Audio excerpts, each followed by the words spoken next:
My daughter-in-law showed up at my gate at 5 a.m. with 3 movers and a manila folder she kept calling a deed. I already had the video of her fake notary admitting it was forged, and I had the texts where she wrote, "Trevor is a useful idiot," right next to her debt totals and a little countdown plan. My tea was still hot in my hands, but my stomach went cold anyway, because it wasn't just money, it was the way she'd tried to paint me as confused in front of a whole dining room full of people. Calm isn't weakness. Truth leaves a trail. Back in March. But before I rewind, you need to understand what that dawn felt like, because it's the kind of sound you don't forget once you hear it. It was that low rumble of a truck idling outside your property, like somebody's already decided your life belongs to them. Pasadena is usually quiet at that hour. You might hear sprinklers, maybe a distant siren. You're not supposed to hear a moving crew sliding ramps and clanking dollies. My phone buzzed on the nightstand, and I saw Curtis Vaughn's name, my night watchman, popping up on the screen. Curtis doesn't call unless something's wrong or somebody's doing something stupid. I answered on the second ring. "Curtis." He didn't waste time. "Ms. Carter, you got 3 movers at the gate, and Brooke Callahan is with them." I sat up so fast my robe belt loosened. "Brooke?" "Yes, ma'am. She's saying she's got paperwork, says she owns the house now." There are certain sentences that make your brain go blank for half a second. That was one of them. Not because I didn't believe it could happen. Because I couldn't believe she had the nerve to do it out loud, in the dark, with witnesses. I swung my legs out of bed and planted my feet on the rug. And here's the thing, I didn't start crying, I didn't start yelling, I didn't start praying either, and I'm a church woman. I just said, real flat, "Where's Trevor?" Curtis sighed like he already knew the answer. "Not with her. She's alone." Of course she was. Brooke loved to wear Trevor like a cardigan when she needed credibility, but when it came time to do something dirty, she liked to keep her hands clean and his hands invisible. I walked into my kitchen and flicked on the under-cabinet lights. The room glowed warm and ordinary. Countertops, the bowl of lemons, my little stack of mail. Normal, safe. It was almost insulting how normal it looked. I put the kettle back on out of habit and poured chamomile into my mug like I was doing a bedtime routine instead of preparing for a robbery dressed up as real estate. Curtis was still on the line. "What do you want me to do, ma'am?" And this is where the controversial part comes in, the part people love to judge from the comfort of their couch. I stared at the Ring app on my phone. Brooke was out there with her big sunglasses on at 5 in the morning, like a celebrity running from a scandal. She had that designer bag tucked under her arm, folder in hand, moving trucks behind her like backup dancers. I said, "Open the gate." Curtis went silent. "You want me to let them in?" "Yep." I took a sip of tea. "Let her in, Curtis. Let them all in." He hesitated again. "Miss Carter, are you sure?" I looked at Brooke on the screen, her mouth moving fast, her hands slicing the air like she was explaining the law to people she thought were beneath her. I pictured the way she'd smiled at me at Christmas while she asked me questions about where I keep the important papers. And I felt something settle in my chest. Not peace, not forgiveness, just decision. "I'm sure," I said. "And Curtis, don't argue with her, just watch, keep it on camera." If you're already yelling at me in your head right now, here, go ahead and say it out loud. Comment below, would you have stopped them at the gate and called 911, or would you let them walk right in to catch them red-handed? Because I know how it looks, I know. But I also knew what Brooke didn't know yet. I'd spent months preparing for exactly this kind of stunt. Receipts first, consequences second, done. Curtis finally said, "Okay, gate's opening." I hung up, set my phone on the counter, and breathed through my nose like my old accounting mentor taught me when clients tried to bully us. Slow inhale, slower exhale. Don't give emotion away for free. Then my other phone buzzed, my iPhone, this time with a text from Raymond Patel. "Raymond, I'm on my way. Keep them in view. Do not engage alone." I typed back with one thumb. Me, "They're coming in. Cameras are running." I didn't mention that my hands were steady. That's what scared me more than anything. I wasn't trembling, I wasn't confused, I was clear. And that clarity didn't come out of nowhere. It started in March, at a dinner that was supposed to be a fresh start. Brooke called me 2 days before and put on that soft voice she used when she wanted something. "Marlene, can we do dinner? Trevor's been stressed. I just want us all to be close again." Close again, like we'd ever been close. Brooke and I had a polite relationship, the kind you keep when you're trying to love your son more than you dislike his choices. Still, I said yes, because I wanted Trevor back.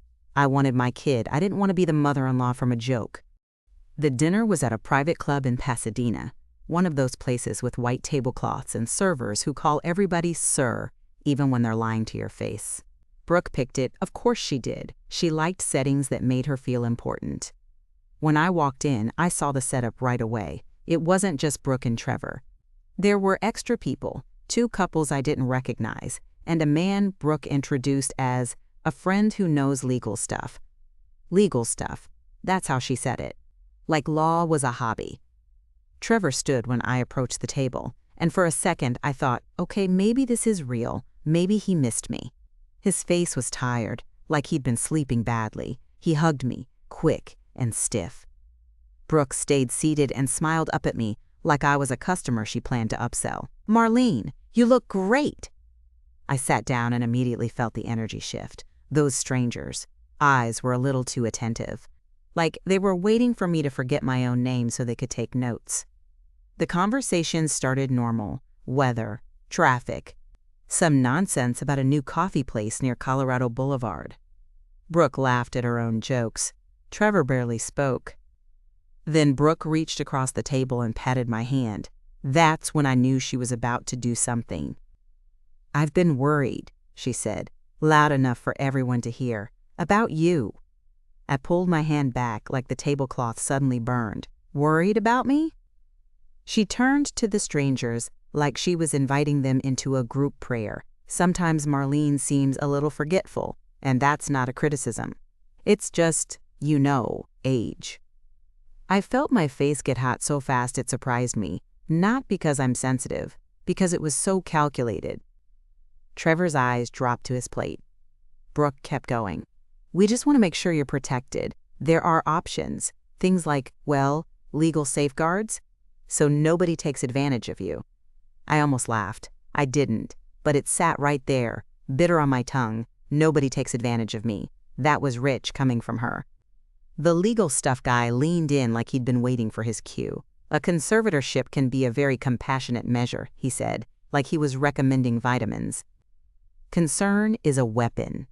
I looked at Trevor. I waited for him to speak, even one sentence, even a weak little, "Hey, that's my mom, don't talk about her like that." He didn't. He cleared his throat and said, "Mom, it's just precautions." His silence was her permission. And that's the moment I understood something painful. Brooke wasn't just attacking me, she was using my son as the handle on the knife. I stared at the water glass in front of me and watched the condensation slide down like it was trying to escape. My hands were still, but inside I felt humiliated. Not small, just exposed. Brooke smiled that smile again. "Marlene, we're family. We have to talk about these things." I leaned back in my chair and kept my voice level. "So you invited strangers to diagnose me over steak?" One of the women at the table coughed like she'd swallowed wrong. The other couple looked uncomfortable, but not uncomfortable enough to leave. People love a spectacle if it's not theirs. Brooke's eyes narrowed for half a second before she softened them again. "They're friends. They care." I turned to the legal stuff guy. "What's your name?" He blinked. Brooke jumped in. "He's just here as support." I nodded slowly. "Okay. Numbers don't lie." That's what my late husband used to say when somebody tried to sweet-talk their way through a problem. And I heard his voice in my head like he was sitting beside me, steady as ever. I stood up. Brooke's face changed immediately. "Marlene, don't be dramatic." "Dramatic?" I repeated, and my laugh finally slipped out, quiet and sharp. "You just suggested I'm not competent in front of strangers." Trevor finally looked up. "Mom?" I held my hand up. "No, don't." Gone. Done. I walked out of that club with my heart pounding so hard it felt like it was slamming against my ribs. In the parking lot, I sat in my Lexus and stared straight ahead while the night air cooled my cheeks. And then I did something I hadn't done in a long time. I called a lawyer. Raymond Patel answered like he was expecting me. "Marlene?" "I need you," I said. "And I need you to tell me what to do if my son's wife tries to take my mind and my money." There was a pause, then his voice went serious. "Tell me everything." The next morning, I went to a clinic and did every cognitive evaluation they offered. I wanted paper, stamps, dates, doctor signatures. I wanted something that couldn't be smirked away at a dinner table. I walked out with a folder that said, in plain terms, I was fine, no impairment, no confusion. Just a woman who'd been publicly disrespected. I handed copies to Raymond. Then I hired Dee Alvarez.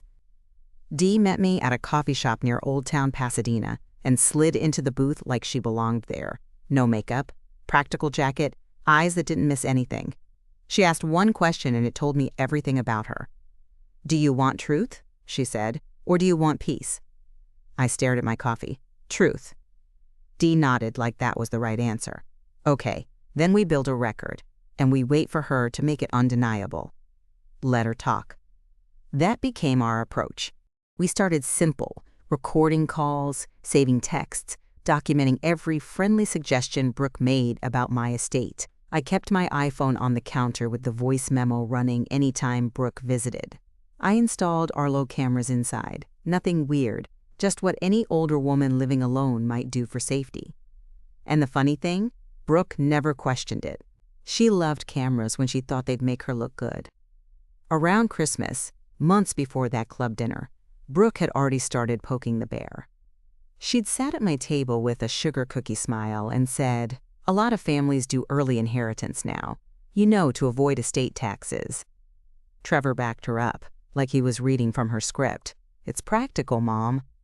I'd looked at my son and thought, who are you? Because my Trevor used to be stubborn in a good way. Now he was pliable, soft, like he'd been folded into somebody else's life and creased there. I said, "My assets are in a living trust. Everything is protected. That's not up for debate." Brooke's smile twitched. "You don't trust your own son?" I said, "I trust paperwork." Decorated paper. That's all she was trying to hand me. Pretty lies on letterhead. After the March dinner, Brooke got bolder. She stopped asking and started implying. She'd call and say, "Trevor is so stressed. He says you're being kind of invasive." Invasive. That word came out of her mouth like a diagnosis. I said invasive because I ask how he's doing. Brooke would sigh and talk slow like she was explaining something to a child. "He just wants you to respect our marriage." It was always our marriage, never my son. And every time she talked, I hit save. Every time she texted, I screenshot it. Truth leaves a trail. Then one afternoon, Dee texted me, "Meet, I've got something." She showed me a printed screenshot, messages between Brooke and her sister, Tessa, and there it was, plain as day. "Trevor is a useful idiot." I stared at the page until my eyes blurred. That line wasn't just cruel. It was confirming what my gut had been whispering for months. Dee slid another page over. Debt totals, credit cards, private lenders, the kind of numbers that make a person desperate. "The bills are the real deadline," Dee said. I swallowed hard. Does Trevor know? Dee's expression tightened. He signed for some things, loans, but I can't tell you if he understands what she's doing. Raymond's advice was brutal in how calm it was. If you move too early, she'll pivot. She'll claim misunderstanding. We need the moment she asserts ownership, possession, witnesses. So when Brooke finally showed up with a specialist and a stack of documents, when she pointed to a paragraph that looked innocent until you read it twice, Raymond told me to keep my face neutral. Read the 8th paragraph. I said that day, like I was joking. Brooke's eyes flicked away. It's standard. I knew it wasn't. It was a transfer, a gift deed dressed up like an update. And I signed anyway. I signed because every camera in my house was running, and Dee was in her car across the street, and Raymond had already filed the real paperwork to lock my trust tight. The signature wasn't surrender. It was bait. She signed, so the trap would hold. Now jump back to that June dawn. I watched Brooke step through my gate like she owned the air around her. The movers followed, sleepy and confused, carrying tape guns and moving blankets. The crew lead looked like a decent guy, honestly, working class, not trying to get caught up in somebody else's family war. Brooke marched up my walkway and knocked like she was the landlord. I opened the door in my robe and slippers, tea mug in hand. The sight of her in those giant sunglasses at 5 in the morning would have been funny if it didn't make me want to throw up. "Marlene," she said, bright and fake. "Good, you're awake." I held the mug steady. "I'm awake." She flipped open that manila folder like she was unveiling a magic trick. "We're here for the move. It's all legal." She said it loud so the movers could hear. That was the point. She wanted witnesses trained on her version of the truth. The crew lead hesitated. "Ma'am, we're just hired to move items. We need to know." Brooke cut him off. "The deed is right here." I didn't reach for it. I didn't even look at the pages. I looked at her face. She was excited. That's the part people underestimate. Greed doesn't always look angry. Sometimes it looks thrilled. "You're really doing this," I said quietly. She leaned in and lowered her voice. "Don't make it harder than it has to be." I could smell her perfume, something expensive, something meant to announce itself before she did. I stepped back and held the door open wider. "Go on," I said. "Do what you came to do." The movers exchanged looks. Brooke smirked like she'd won. "See, this doesn't have to be ugly." Ugly was what she'd done at that dinner. Ugly was trying to steal my competence with a toast and a smile. I walked into my living room and sat down like I was watching daytime TV. Tea on the coaster, hands folded, Ring camera catching the entry, Arlo cameras catching the angles, my iPhone recording audio on the side table. Brooke snapped her fingers at the movers. "Start with the electronics, then the art." The crew lead cleared his throat again. "Ma'am, whose TV is that?" Brooke's voice went sharp. "It's mine now." I didn't flinch. I didn't correct her. I just let her talk. Because the more she talked, the more she proved. One of the younger movers picked up my framed wedding photo and hesitated. He looked at me, almost apologetic. I met his eyes and gave him a tiny nod like, "I know, it's okay, you're not the villain in this story." Brooke saw the hesitation and snapped, "Don't get sentimental. Wrap it." Tape ripped, cardboard slid, furniture feet squealed on hardwood. I sat there and watched strangers handle pieces of my life like inventory. And I'll be honest with you, I had a moment where my throat tightened, a moment where I wanted to stand up and scream, "Get out of my house." But I swallowed it. Actions, not words. I picked up my phone and called Trevor. Straight to voicemail. I tried again. Same thing. My tea wasn't hot anymore. It tasted like nothing. My stomach kept flipping like I was on a boat. Brooke walked back into the room and leaned over me like she was doing charity work. "Trevor didn't tell you, did he?" I looked up at her. "Tell me what?" She smiled slowly, that this was coming. I held her gaze and kept my voice even. "You're going to regret this." Her smile widened. "No, you are." Then she turned and called out, "Check the study, look for a safe, anything with paperwork." That was new. That wasn't moving. That was hunting.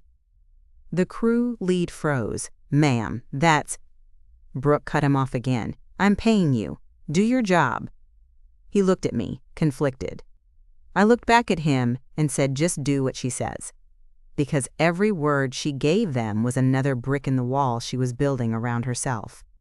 I heard drawers opening, heard file cabinets sliding, heard the little grunt people make when they think they found something valuable. Brooke walked to my front window and peeked through the blinds like she was waiting for someone. And that's when my phone buzzed again. Raymond. Raymond, 2 minutes out. I stared at the message, then at Brooke's back. I didn't smile. I didn't gloat. I just set my phone down and listened to the house fill with the sound of her confidence. Big mistake. Because right then, right as a mover started lifting my TV off the stand, my doorbell rang.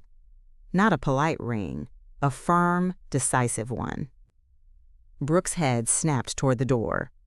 The crew lead paused, hands still on the box. I took one slow breath, set my mug down, and stood up. Cut to black. The door swung open, and the first thing I saw was Raymond Patel's leather briefcase, like it had its own zip code. He stepped in fast, no small talk, eyes scanning my living room the way men do when they've been paid to walk into chaos and make it behave. Behind him came Denise D. Alvarez, calm as a parked car, and then two people who did not look like they were here to negotiate. Investigator Kim Lawson and Investigator Omar Briggs, County DA. Brooke froze in the middle of my entryway like somebody hit pause. One of the movers had my TV halfway off the stand. The crew lead's hands were still on the box. Everybody was stuck in that weird moment where you're not sure if you should keep breathing or just wait for instructions. Raymond didn't even look at Brooke at first. He looked at me.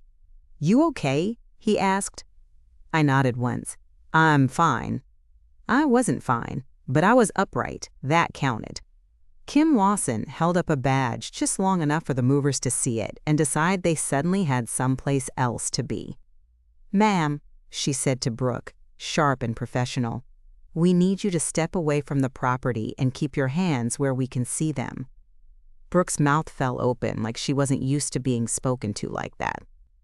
"This is my house," Brooke snapped, and she lifted the manila folder like it was a holy book. "I have the deed." Dee's eyes flicked to me, just a quick glance that said, "Keep letting her talk." Kim didn't blink. "Hand me the folder." Brooke actually laughed, like this was all a misunderstanding, and any second now we'd realize how embarrassing it was that we bothered her. "No," she said, dragging it out. "I'm not handing you anything. You're trespassing." Omar Briggs stepped forward, his voice low. "You're inside the residence of Marlene Carter. That makes you the trespasser. Now give her the folder." Brooke's face changed. Not fear, rage. The kind that comes out when your plan isn't landing right. Trevor isn't here, I thought. She can't hide behind him. And Brooke did something I didn't expect. She turned to the movers like she was still the boss. "Keep going," she barked. "We're on a schedule." The crew lead looked at Kim's badge, then at Brooke, then at me. His whole body language screamed, "I do not get paid enough for this." Raymond finally spoke, and his tone was all courtroom steel. "Gentlemen, you are being advised right now that the person who hired you does not have lawful authority to remove property from this residence. If you continue, you may be pulled into an investigation." That did it. The younger mover set the TV back down like it was suddenly made of lava. The other two backed off the hallway like they'd stepped into a haunted house. Brooke's head snapped toward Raymond. "You can't." Raymond cut her off. "Marlene, did you authorize anyone to enter your home today?" "No," I said. Kim nodded once, like she was checking a box. "All right, Miss Callahan, last chance." "Folder." Brooke clutched it tighter. "This is harassment."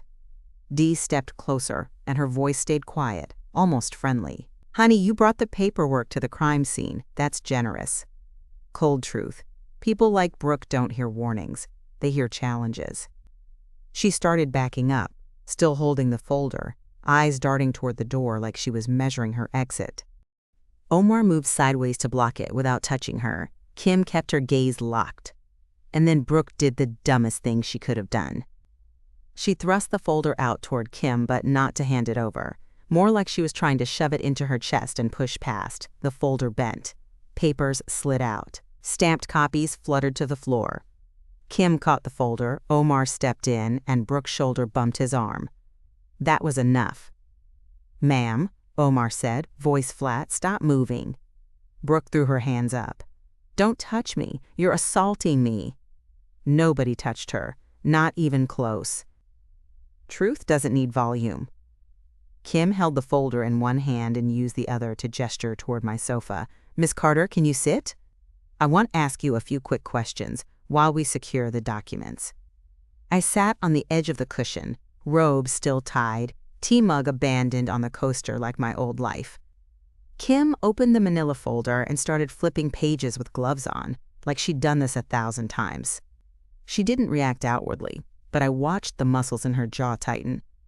"This signature," she said, pointing, "is supposed to be yours?" I leaned in just enough to see. The signature looked like mine if you'd drawn it from memory with your non-dominant hand. "No," I said, "that's not mine." Brooke scoffed. "It is her signature. She forgets things." There it was, the smear, right on cue. Kim didn't look up. "We're not doing that. Quiet." Brooke's lips pressed together hard enough to turn white. Omar went down the hall, following the sounds I'd been pretending not to hear. Drawers, file cabinets, my private life getting rummaged through. He came back, holding a small stack of papers and one of my framed photos like evidence from a burglary. "They were in the study," he said. File cabinet open, several folders pulled. I felt a sharp little jolt in my chest. Not panic, anger. "My home isn't a buffet." Raymond leaned down near me and spoke under his breath. "We got what we needed." She asserted ownership. She directed a search. "On camera." "On camera," I repeated, and my voice sounded steadier than I felt. Kim glanced toward my front door. "Miss Carter, do you have surveillance?"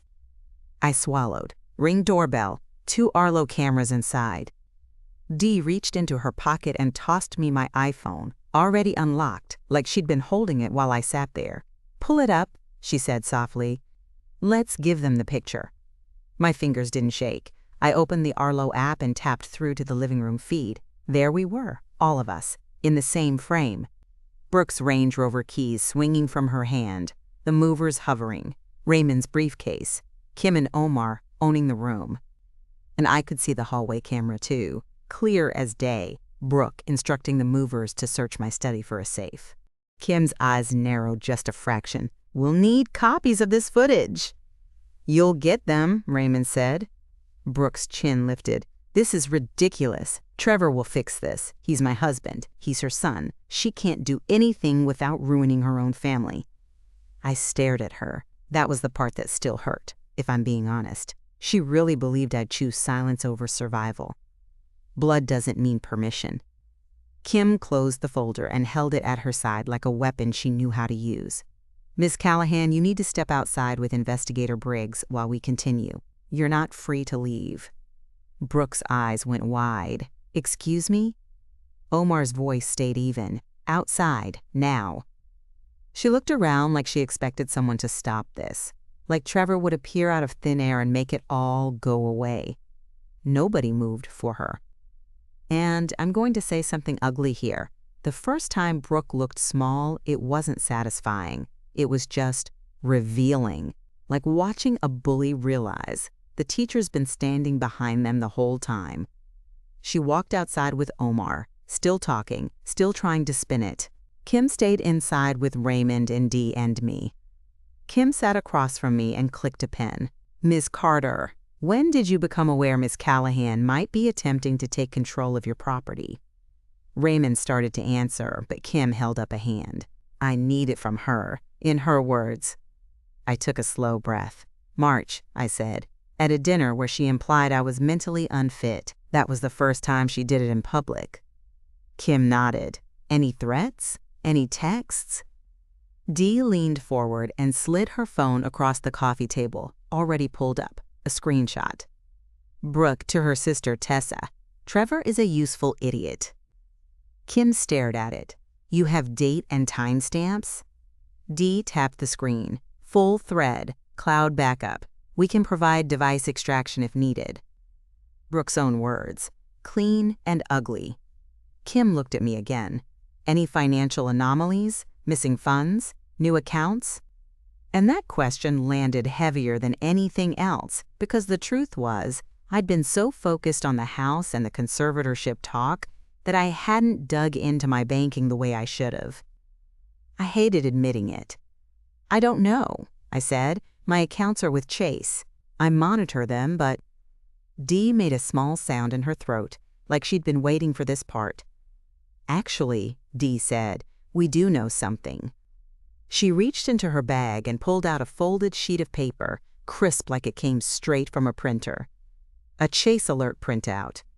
2 Zelle transfers, both under my name, both within the last 60 days, both to a number I didn't recognize. Kim leaned forward. "Miss Carter, did you send these?" My mouth went dry. No. Dee tapped the destination number with her nail. "This line traces back to a Bank of America account." Kim's eyes lifted. "Under whose name?" Dee didn't answer right away. She glanced at me like she was giving me one last second to brace myself. Then she said it. "Brooke Callahan."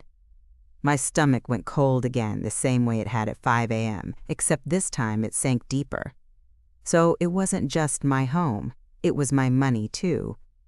It was worse than I thought. Kim made a note. Raymond's face stayed composed, but I could see the flash behind his eyes. He hated predators. That's why I'd hired him in the first place. Outside, Brooke's voice rose through the door, muffled but furious. "This is insane. She's confused. She's always confused." Kim didn't even react to the yelling. "We're going to request records formally," she said, "but I want you to check your Chase account today. Any unfamiliar logins, password changes, account recovery attempts." Dee shook her head once. "Already in motion. We flagged an email address tied to a recovery request." She flipped to another screenshot. An email subject line from Chase. "We received a request to update your contact information." I stared at it like it was written in another language. I hadn't seen it, because it wasn't in my inbox. Dee slid the next screenshot, a forwarded version, sitting in a folder Dee had pulled from my phone backup, not my email. "How?" I whispered. Dee's voice was quiet and blunt. "She had access to your mail at least once, or she had your login, or both." My cheeks got hot. "She doesn't have my login." Raymond's tone was firm. "Marlene, you don't need to defend yourself. These people don't hack like movie villains. They exploit moments. They watch you type. They ask you to help them with something and memorize your passcode. It's basic." Basic. That word made me feel sick, because it meant this wasn't some genius plan. It was just cruelty plus opportunity. Kim stood up. "I'm going to bring Miss Callahan back inside for a few questions. You don't need to speak to her." But of course, Brooke had something to say anyway. Omar opened the door and walked her in. Brooke's sunglasses were off now. Her eyes were sharp, watery with rage, eyeliner smudged like she'd been sweating through it. She saw the Chase screenshots in Dee's hand and went still for a split second. Just a split second. Then the performance snapped back on. "This is a setup," she said, voice trembling in that very practiced way. "Marlene has been paranoid for months. She thinks everyone is after her." I didn't even look at her. I looked at Kim. "Can I say something?" Kim nodded. I turned my head and finally met Brooke's eyes. "You came to my home at 5 a.m. with movers and told strangers to search my study." Brooke's jaw clenched. I kept my tone level, almost bored. "If I'm paranoid, you should have stayed on your side of the fence."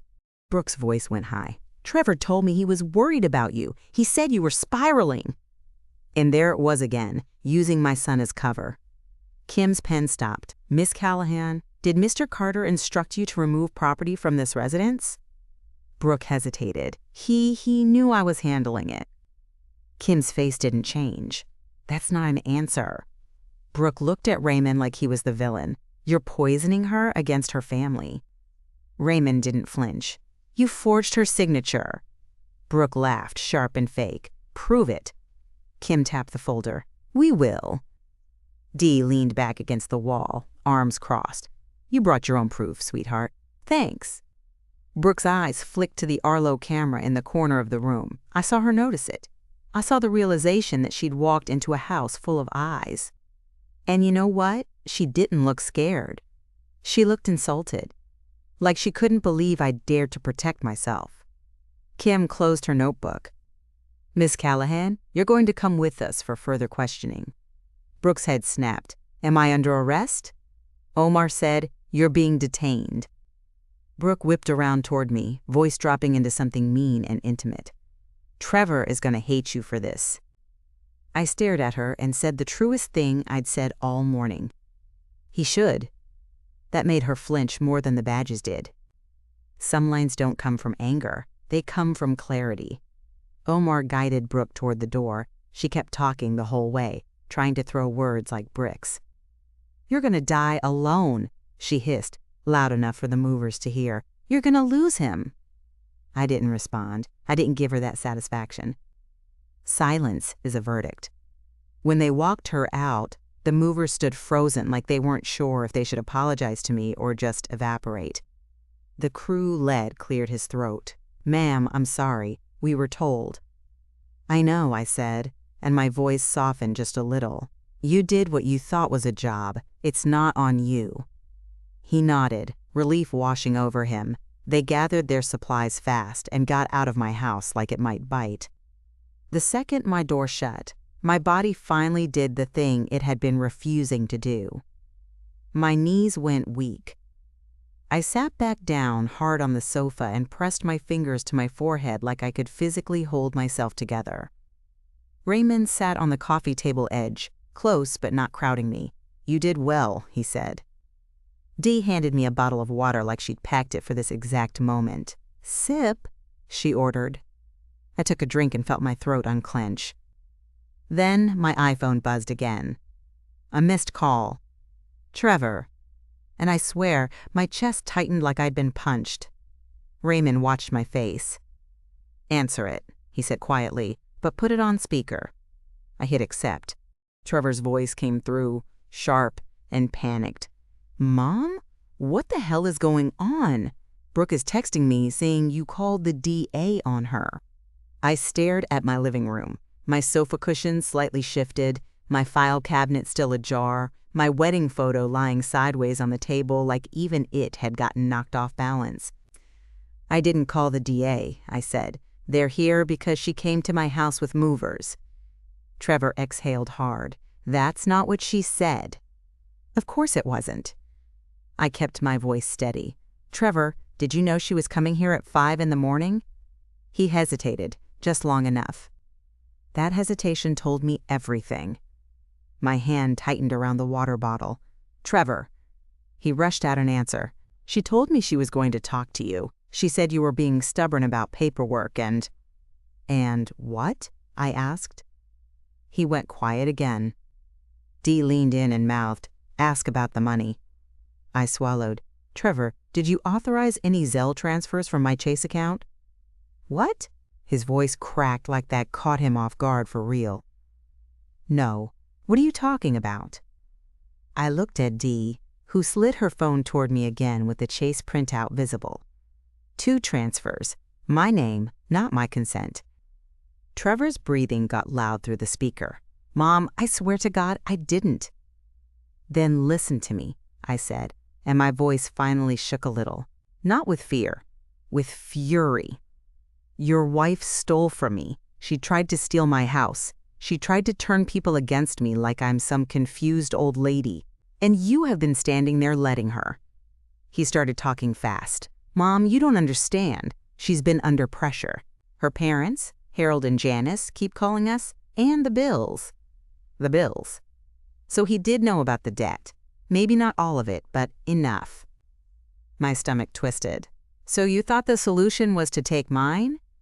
"No!" he yelled, and then he caught himself, voice dropping. "No, I didn't.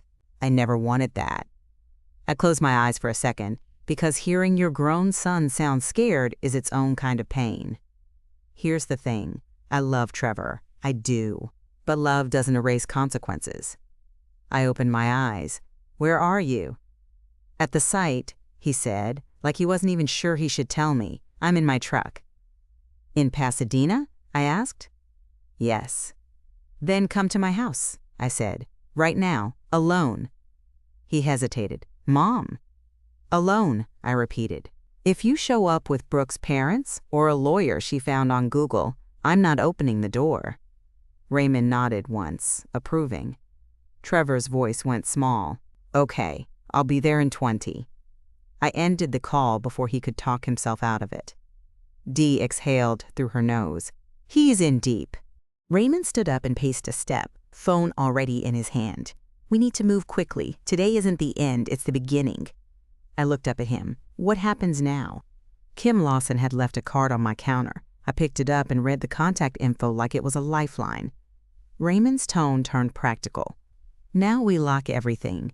Chase, passwords, credit reports. We do a full asset check. We notify the county recorder. We document the Malibu property status. And we keep your footage backed up in 3 places." Dee added, "And we look for what she already did before today. Because somebody like Brooke doesn't wake up one morning and decide to be a villain. She's been building this." That sentence sat in the room like a weight. Because I knew Dee was right. Brooke hadn't just shown up with movers. She'd already been reaching into places she didn't belong. Dee pulled out one more receipt, and when I saw it, my heart dropped in a whole new way. A photo. Not a screenshot, a photo taken from a distance. It showed Brooke's Range Rover Evoque parked outside a Chase branch, date and time stamped in the corner, 2 weeks earlier. "She was at your bank," Dee said. "Not just online, in person." Raymond's eyebrows lifted. "How did you get this?" Dee shrugged like it was nothing. "Curtis noticed her car near the gate one afternoon. I asked him to keep an eye out. Then I put a tail on her for a day. I don't like guessing." I stared at the photo. "Why would she go to Chase?" Raymond's mouth tightened. "To try to change access, to ask questions, to fish." I felt my pulse in my throat. "Can she do that?" Raymond shook his head once. "Not legally, but she can try, and sometimes employees make mistakes." Dee's voice went flat. "And sometimes people lie well." My phone buzzed again. Not a call this time, a notification. "Chase, your online banking password was changed." I stared at the screen so hard my eyes started watering. Dee's hand shot out. "Give me the phone." I handed it over and watched her move like she'd done this in 100 emergencies. She clicked through, tapped, "I didn't do this," started the account recovery process, and told me to call the number on the back of my debit card while she stayed ready to screenshot everything. Raymond was already writing down timestamps. "This is happening right now," he murmured. It felt like my life was turning into paperwork in real time. I called Chase. I did the whole robotic menu. I finally got a human being who sounded half asleep in a call center somewhere, and I had to keep my voice calm while my skin buzzed. "This is Marlene Carter," I said. "Someone just changed my password. I need my account locked immediately." The representative asked verification questions. My mother's maiden name, last transaction amount, the kind of questions that make you feel like you're proving your identity to your own money. Dee held up her own phone, recording the call audio on speaker. Another receipt. "Ma'am," the representative said, "I see an update request earlier today as well." Earlier today. I looked at Dee. She raised her eyebrows, like, "Yep." "What was updated?" I asked. The representative paused. "The contact email was changed to," she read it out. "It wasn't mine. It was some random Gmail address with numbers." Raymond's face went hard. "Ask for the log." I tightened my grip on the phone. "I need the IP logs and the branch notes," I said, "and I need you to flag this as fraud. Today." The representative hesitated, but then her tone shifted to more serious. "Okay, I'm placing a restriction on the account. You'll need to visit a branch with identification." "I will," I said, "in person, today." When I ended the call, my hands finally started shaking. Just a little, like my body had been waiting for permission. I stared at my living room again, the camera in the corner, the file cabinet, the sideways wedding photo. Brooke didn't just want my house. She wanted my access, my identity, my future. Dee watched my face. "Hey," she said, softer now, "stay with me. We're going to get in front of this." I nodded, but my mind was already racing down the list of things Brooke had been around over the last year. My mail, my phone, my trust binder, my Malibu beach house keys. Wait, the Malibu house. I snapped my head up. The beach house, the Malibu property. Raymond's eyes sharpened. "What about it?" "She knows about it," I said. "She's asked about it. She's hinted about it." and she has a copy of my trust binder somewhere because she's been fishing for months. Dee didn't even hesitate. We're driving out there. Raymond started to object. We should prioritize the bank. Dee held up a hand. Bank first, then Malibu. 2-car plan. I'll go with Marlene. You coordinate with Kim and Omar. I stared at Dee. Right now?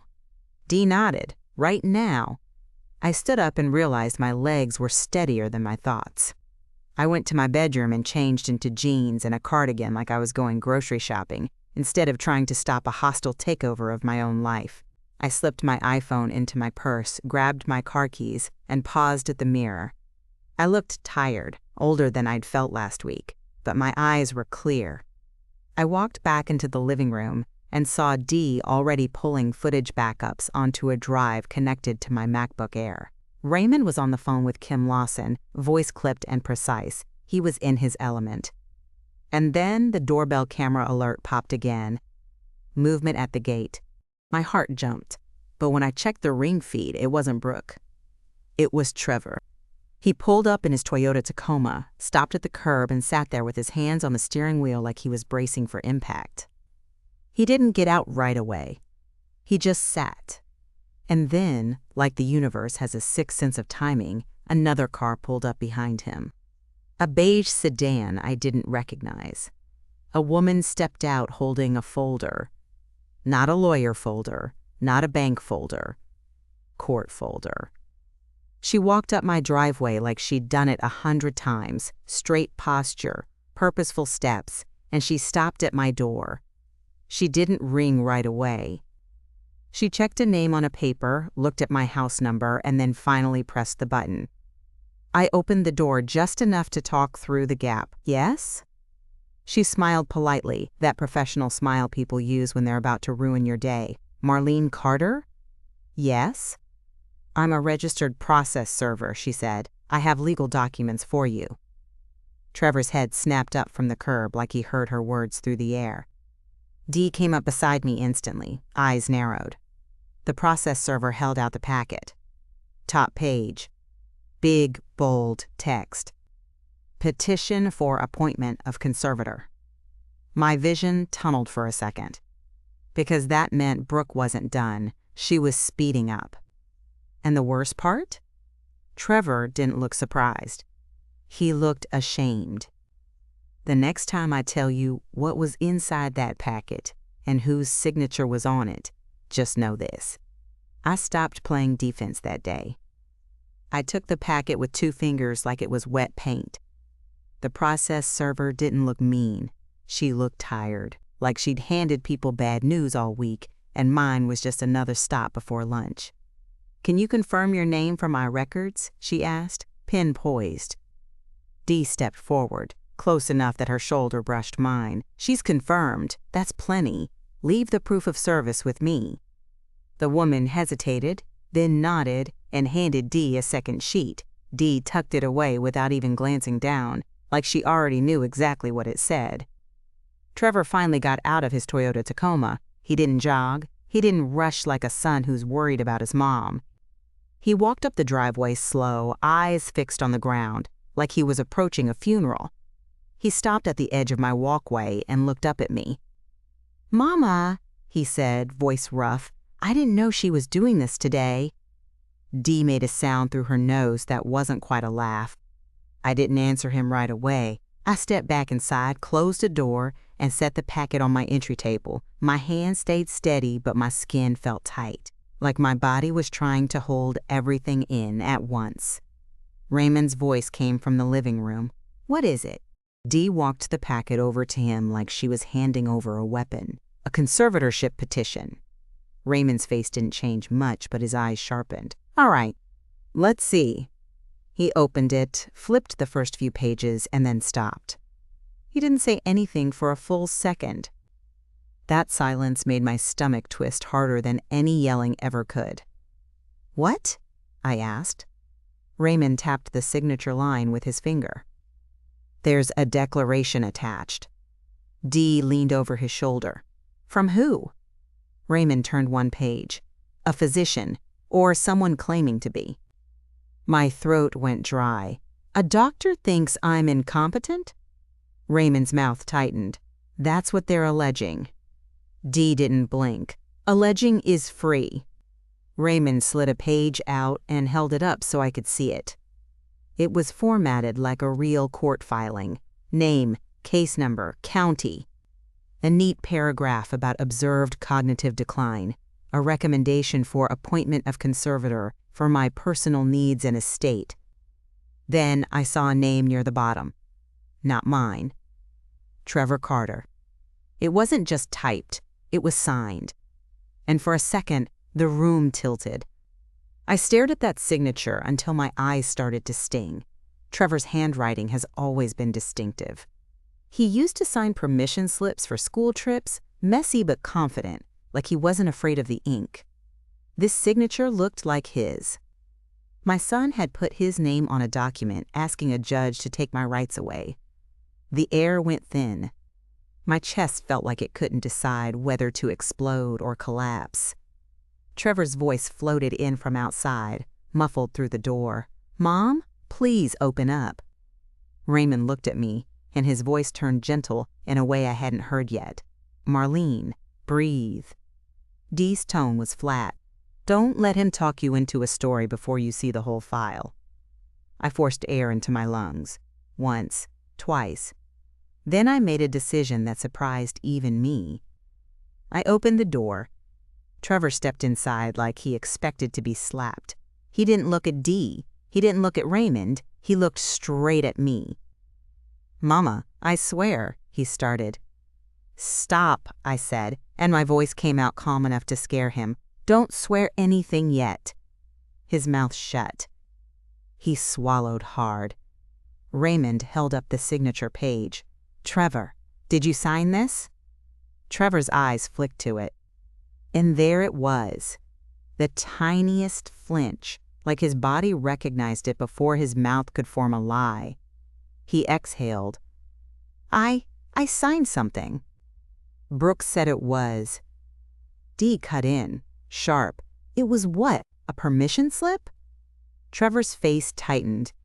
"She said it was paperwork, so we could help Mom manage stuff if she needed it." I stared at him. "Manage what stuff, Trevor?" He ran a hand over his face like he was wiping sleep off. But this wasn't sleep. This was guilt. "The bills were stacking up," he said, eyes dropping. Brooke was stressed. Her parents were. Harold and Janice kept calling, talking about loans, about... I held up my hand. "No, don't start with their bills. Start with mine." He looked up, confused. "Because this petition is about me," I said. "My home, my money, my rights, and your name is on it." His shoulders slumped. "Mama, I didn't think." I leaned forward a little, not yelling, just pressing the truth into the room. "That's the problem. You didn't think." A line hit me in the chest as I said it, because it wasn't just anger. It was grief. You can love your kid and still be stunned at who they've become. Raymond set the document down, careful, like it might be evidence in court. "Trevor, when did you sign?" Trevor hesitated again. "A few weeks ago." Dee's eyes narrowed. "Where?" "At our house," he said. "Brooke had printed it. She said her friend had put it together." Her friend. That legal stuff guy, or maybe someone else. Brooke collected helpers like accessories. Raymond flipped through the packet again, faster now. "There's also a request for temporary conservatorship." Dee's eyebrows lifted. "Temporary means fast." Raymond nodded. "It means they're trying to get an emergency order before you can respond properly." My pulse kicked up. "How fast?" Raymond pointed to a date stamped on the proof of service. "Clock started today." Dee looked at me. "So yeah, they hit back." Trevor's voice cracked. "I didn't want this. I just wanted everyone to calm down. Brooke said you'd be mad for a week, and then you'd..." "Then I'd what?" I asked. "Forgive you? Forget it? Hand over the keys like a tired old lady?"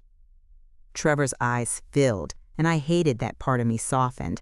I hated it because Brooke depended on that softness. She counted on me being a mother more than a person. I kept my voice low. "Tell me the truth. Did Brooke ever say the words, Malibu house, to you?" Trevor blinked. Yes. There it was. My stomach dropped. He started talking fast, like honesty was pouring out now that the dam had cracked. She said it was just sitting there, that it could help. She said if you were protected, then we could refinance or sell it and pay off everything, and then what, Dee said. You'd live happily ever after. Trevor looked like he wanted to disappear into the floor. Raymond closed the packet and set it on my coffee table. Marlene, you're going to respond to this petition through my office today. We will file objections. We will attach your cognitive evaluation. We will attach a declaration about the fraudulent deed attempt this morning. And the bank fraud, Dee added, already scrolling on her phone. Kim Lawson's card was still on my counter. Dee tapped it. And we're going to loop the DA team back in. Conservatorship abuse is a thing. Judges see it. Trevor looked up. Brooke said you were being paranoid. She said you were working with a private investigator because I'm smart, I said, and my voice sharpened. Because I'm not going to let your wife rob me and call it love. Trevor flinched like the word rob finally landed. I walked over to my MacBook Air where Dee had been backing up footage. The LG TV in my living room was still dark, but my laptop screen was bright, alive with file names and timestamps. Dee pointed at the folder. I pulled everything. Doorbell, hallway, living room, study. The moment she told the movers to search your safe is crystal clear. Raymond held out his hand. Send me copies. I'll attach them to a declaration. Judges love video. Trevor stared at the laptop like he was seeing my preparation for the first time.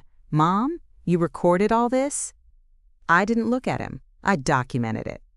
Paper is patient. That was one of my cold truths as an accountant. The numbers don't get distracted. They don't get guilt-tripped. They just sit there until somebody has to answer for them. Dee slid another receipt toward Raymond, a screenshot of the Chase alert and the Zelle transfers, with the destination number highlighted. Raymond's tone shifted into strategy mode. Okay, here's what we do today. Step 1, lock your financial identity. Step 2, file the response to the conservatorship petition. Step 3, secure the Malibu property. Trevor's head snapped up. Why Malibu? Dee's eyes pinned him. Because Brooke already mentioned it. That means she's already planning for it. Trevor opened his mouth, then closed it again. He finally said the one honest sentence I needed to hear. She has a key, he admitted.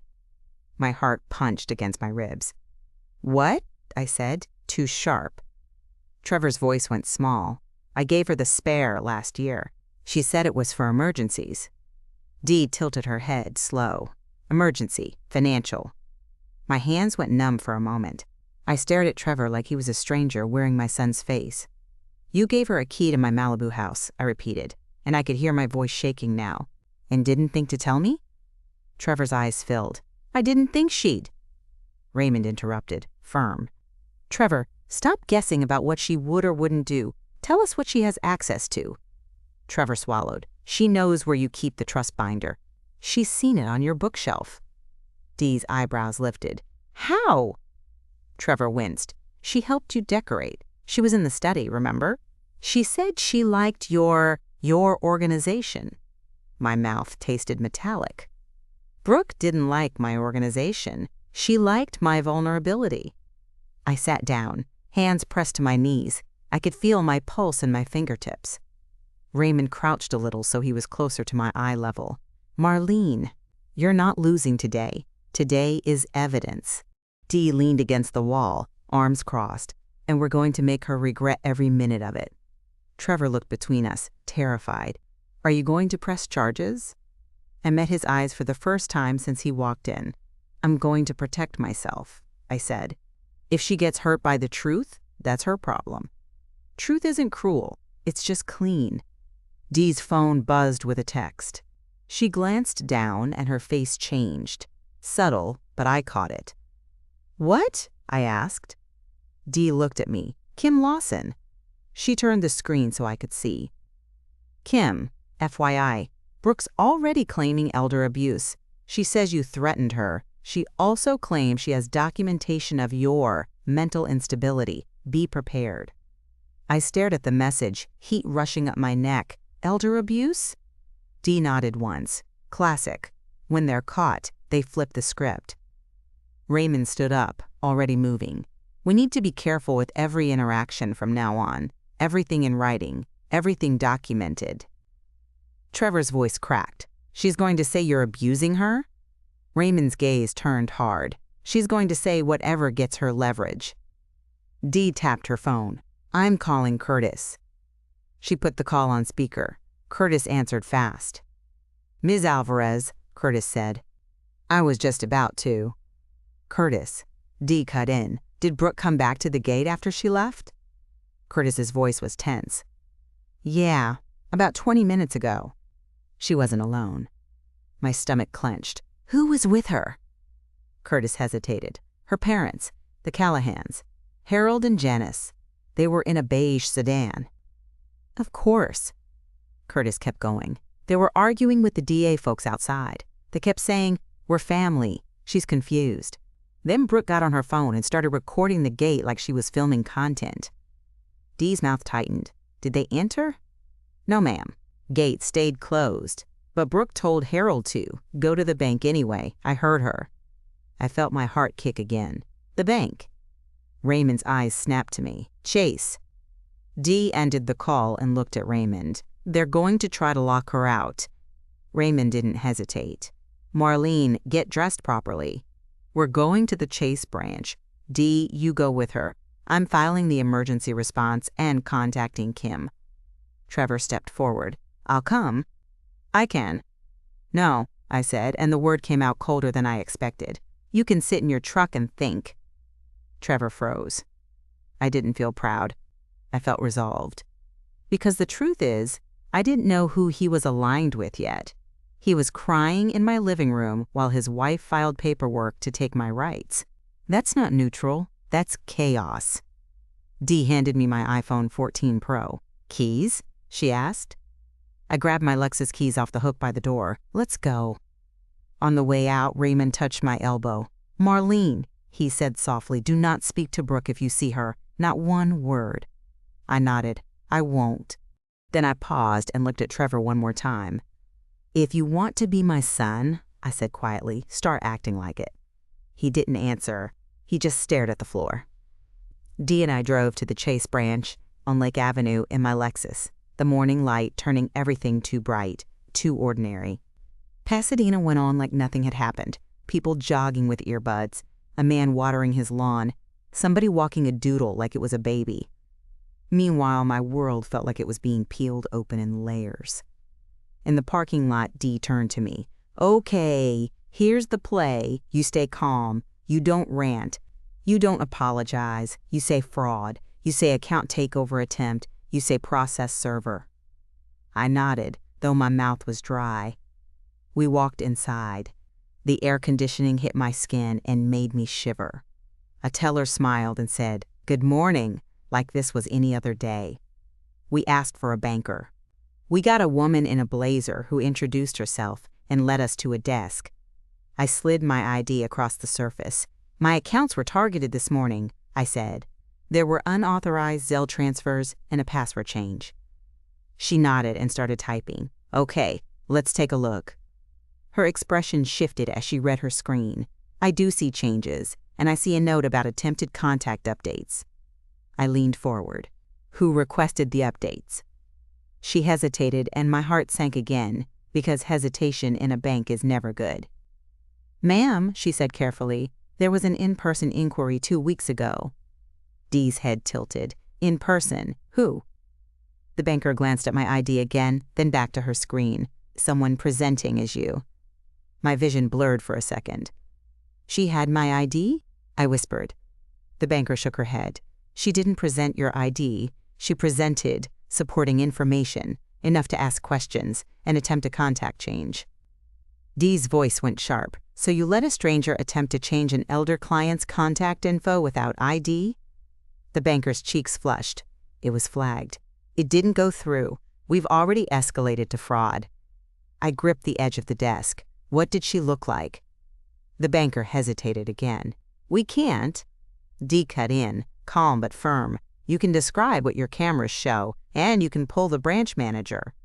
The banker stood quickly. One moment. While she walked away, Dee leaned close to me. Brooke didn't need your ID, she whispered. She needed your details, the kind she'd get from your mail, or your trust binder, or your phone. I felt sick. My purse, my kitchen counter, my mailbox, all those moments Brooke had been near me, smiling, offering to help. Every single one of them was now a potential theft. The branch manager arrived, serious, with a tablet. We went through it all, the fraud report, the account restrictions, the new credentials, multi-factor authentication, a note on my profile, do not speak to anyone but Marlene Carter in person with ID. The manager finally said, Miss Carter, we recommend you freeze your credit immediately as well. Dee nodded, already planning it. Then the manager added, and there's one more thing. My stomach dropped. What? He glanced down at his tablet. There was a wire inquiry. A wire? I repeated. He nodded. Not completed, but requested information about wiring proceeds from a property sale into a newly provided account. I stared at him. Property sale proceeds? Dee's face went stone. Malibu. The manager wouldn't say it outright, but the implication hung there like smoke. Somebody had asked about wiring money connected to my coastal property. Not a vacation fund, not a retirement account, property sale proceeds. Brooke wasn't just trying to get access, she was positioning for a payout. Dee leaned forward. Can you provide printouts of the inquiry notes? The manager nodded. Yes, we can provide branch notes for fraud investigation. Receipt. He handed us a stapled packet, timestamps, internal notes, a partial email address used in the attempt. I stared at that email address and felt my chest tighten. It was the same Gmail that had tried to replace mine earlier today. She was building a whole alternate identity around me. When we walked out of Chase, the sun felt harsher. Dee's phone buzzed. She looked down and muttered, of course. What now? I asked. She turned her screen toward me. A text from an unknown number, but I knew who it was before I even read it. Stop harassing my daughter. You're confused. We will protect her and Trevor. Harold. Then another text came right after, from a different number. You are sick. Brooke has proof. If you don't cooperate, we will make sure you never see Trevor again. Janice. My throat tightened, but not with fear. With anger so clean, it felt like ice. Dee snapped screenshots immediately, saving them to a folder labeled Callahan Threats. Good, she said. They're talking. We got back in my Lexus. I looked at the stapled packet from Chase on my lap like it weighed 50 pounds. Dee, I said, voice low, they're going to keep coming. Dee started the car and pulled out smooth as anything. Yep, she said. So we stop reacting and start steering. I stared out the window at Pasadena rolling by. How? Dee's eyes stayed on the road. First, we control what court sees. That means we file a response with your medical evaluation attached today. Second, we control what law enforcement sees. That means we hand Kim everything, including Harold and Janice's texts. Third, we control what Brooke can touch. And Malibu, I said. Dee nodded once, especially Malibu. We swung by my house to pick up the printed trust binder and Raymond's stamped copies. Trevor's Tacoma was gone. He'd left while we were at Chase, which was either cowardice or strategy. I didn't know which yet. Raymond met us at my front door with his briefcase and a stack of papers. I filed the emergency opposition, he said. We have a hearing date request pending, and I sent Kim the footage link. Dee handed him the Chase branch packet. They attempted a wire inquiry tied to property proceeds. Raymond's face darkened. Okay, then we go to Malibu today. My heart kicked. Right now? Raymond nodded. Right now. He looked at me, voice firm. Marlene, do you have anyone who checks that property regularly? Just Curtis, I said. But he's in Pasadena. Raymond exhaled. Then we get eyes on it. Dee was already texting. I've got a guy in Malibu. He can meet us at the house. We drove out toward the coast, the freeway traffic thickening, my mind spinning faster than the cars. Halfway there, my iPhone buzzed again. A notification from my Ring app. Motion detected Malibu front door. My stomach dropped so hard I almost couldn't breathe. I stared at the screen. It wasn't my Pasadena camera. It was the Ring doorbell at the Malibu beach house. My Malibu house had motion at the front door. Dee glanced over. "Show me." I tapped the alert and pulled up the live feed. The video loaded. And there she was. Brooke Callahan, standing at my Malibu front door in broad daylight, hair pulled back, sunglasses on again like she was heading to brunch. Harold and Janice were behind her on the walkway. And in Harold's hand? A locksmith kit. Not a toolbox, not a bag of groceries. A locksmith kit. Brooke lifted her iPhone 15 Pro Max, pointed it at the doorbell camera, and smiled. Then she leaned in close enough that her face filled the screen, and I could read her lips even if I couldn't hear the audio. She said, clear as day, "Let's see you prove it." My hands went cold around my phone. Raymond stared at the screen. Dee's jaw tightened. And the Ring feed jolted as the locksmith started working the lock. Right then, my phone buzzed with another alert. This one from Kim Lawson. Brooke's attorney just called. They're requesting an ex parte emergency order. Today. Power shifted again. They weren't waiting for court. They were trying to seize my life in real time. Dee looked at me, eyes hard. "We're not late," she said. "We're right on time." Raymond's voice went low. "Marlene, we're going to meet them at that door." And as the Malibu feed showed the lock turning, I realized something terrifying and useful at the same time. Brooke wasn't hiding anymore.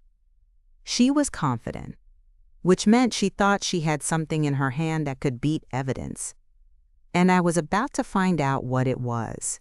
Dee grabbed my phone right out of my hand, not rude about it, just fast. "Keep that feed up," she said, eyes on the road. "If the lock pops, I want the timestamp." Raymond was already dialing on his own phone, thumb moving like he'd been born to handle disasters. "Kim," he said when she picked up, "we have a live attempted entry at the Malibu property. Locksmith on camera, Brooke and her parents present." I could hear Kim Lawson through the speaker, clipped and sharp. "Call 911. Do not engage physically. We'll coordinate with Malibu. Stay on that line." My heart was banging against my ribs like it wanted out. I stared at the Ring feed, helplessly fascinated. The locksmith's hands moved at the front door. Harold stood close, watching like a supervisor.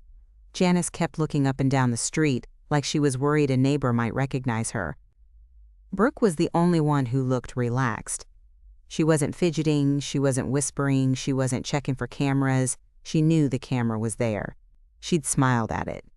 That was the part that chilled me. She wasn't sneaking, she was claiming. Dee said, "Marlene, call 911 from your phone. Put it on speaker, tell them it's your house and someone is attempting forced entry."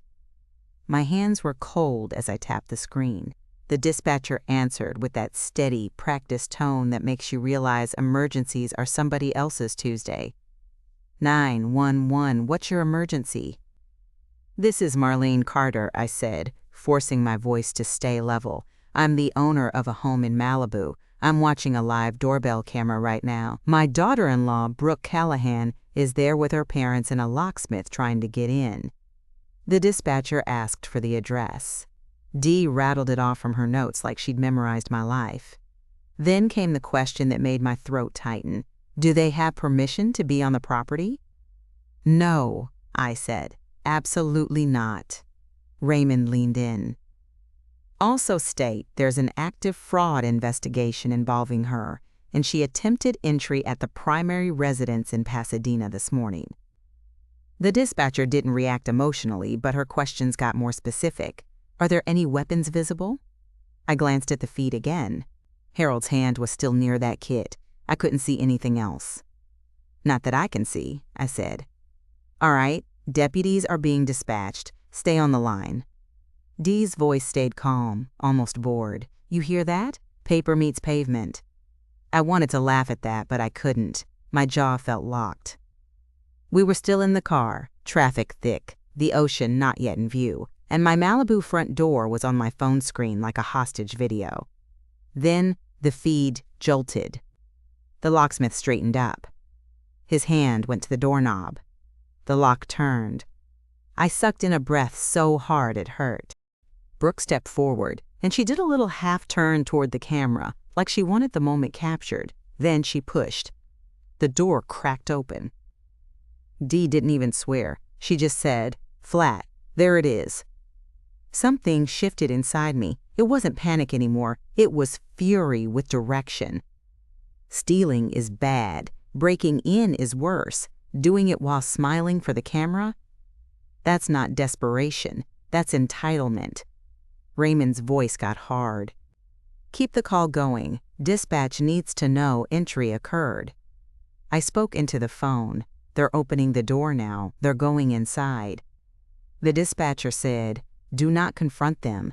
Deputies are en route." I stared at my own living room on a tiny screen, and I wanted to scream because I wasn't there to stop it. I wasn't there to protect what my husband and I built. But Dee's whole thing, her whole philosophy, was that you don't stop a thief by yelling, you stop them by catching them clean. So I watched. Brooke walked into my Malibu house first, like she was giving herself a tour. Harold followed. Janice came last, touching the walls, looking around like she was already imagining new furniture. The locksmith hesitated at the threshold, then stepped inside too, still holding his tools. He looked uncomfortable. That was something. A tiny human detail in the middle of a family crime spree. Raymond held up a hand toward Dee. "Pull over the moment you can. We need to save that footage." Dee nodded and took the next exit she could, swinging into a lot without drama. She put the car in park and leaned over my lap, fingers flying. She wasn't hacking. She wasn't doing anything illegal. She was doing what smart people do when they're about to be told they're confused later. She was preserving the timeline. She hit Save Clip, selected a time window, and backed it up to a drive connected to her phone. Then she screenshot the live feed with Brooke's face visible and the timestamp at the top. Receipt. Dee handed my phone back. "Now if anyone says, 'She's making it up,' we've got video."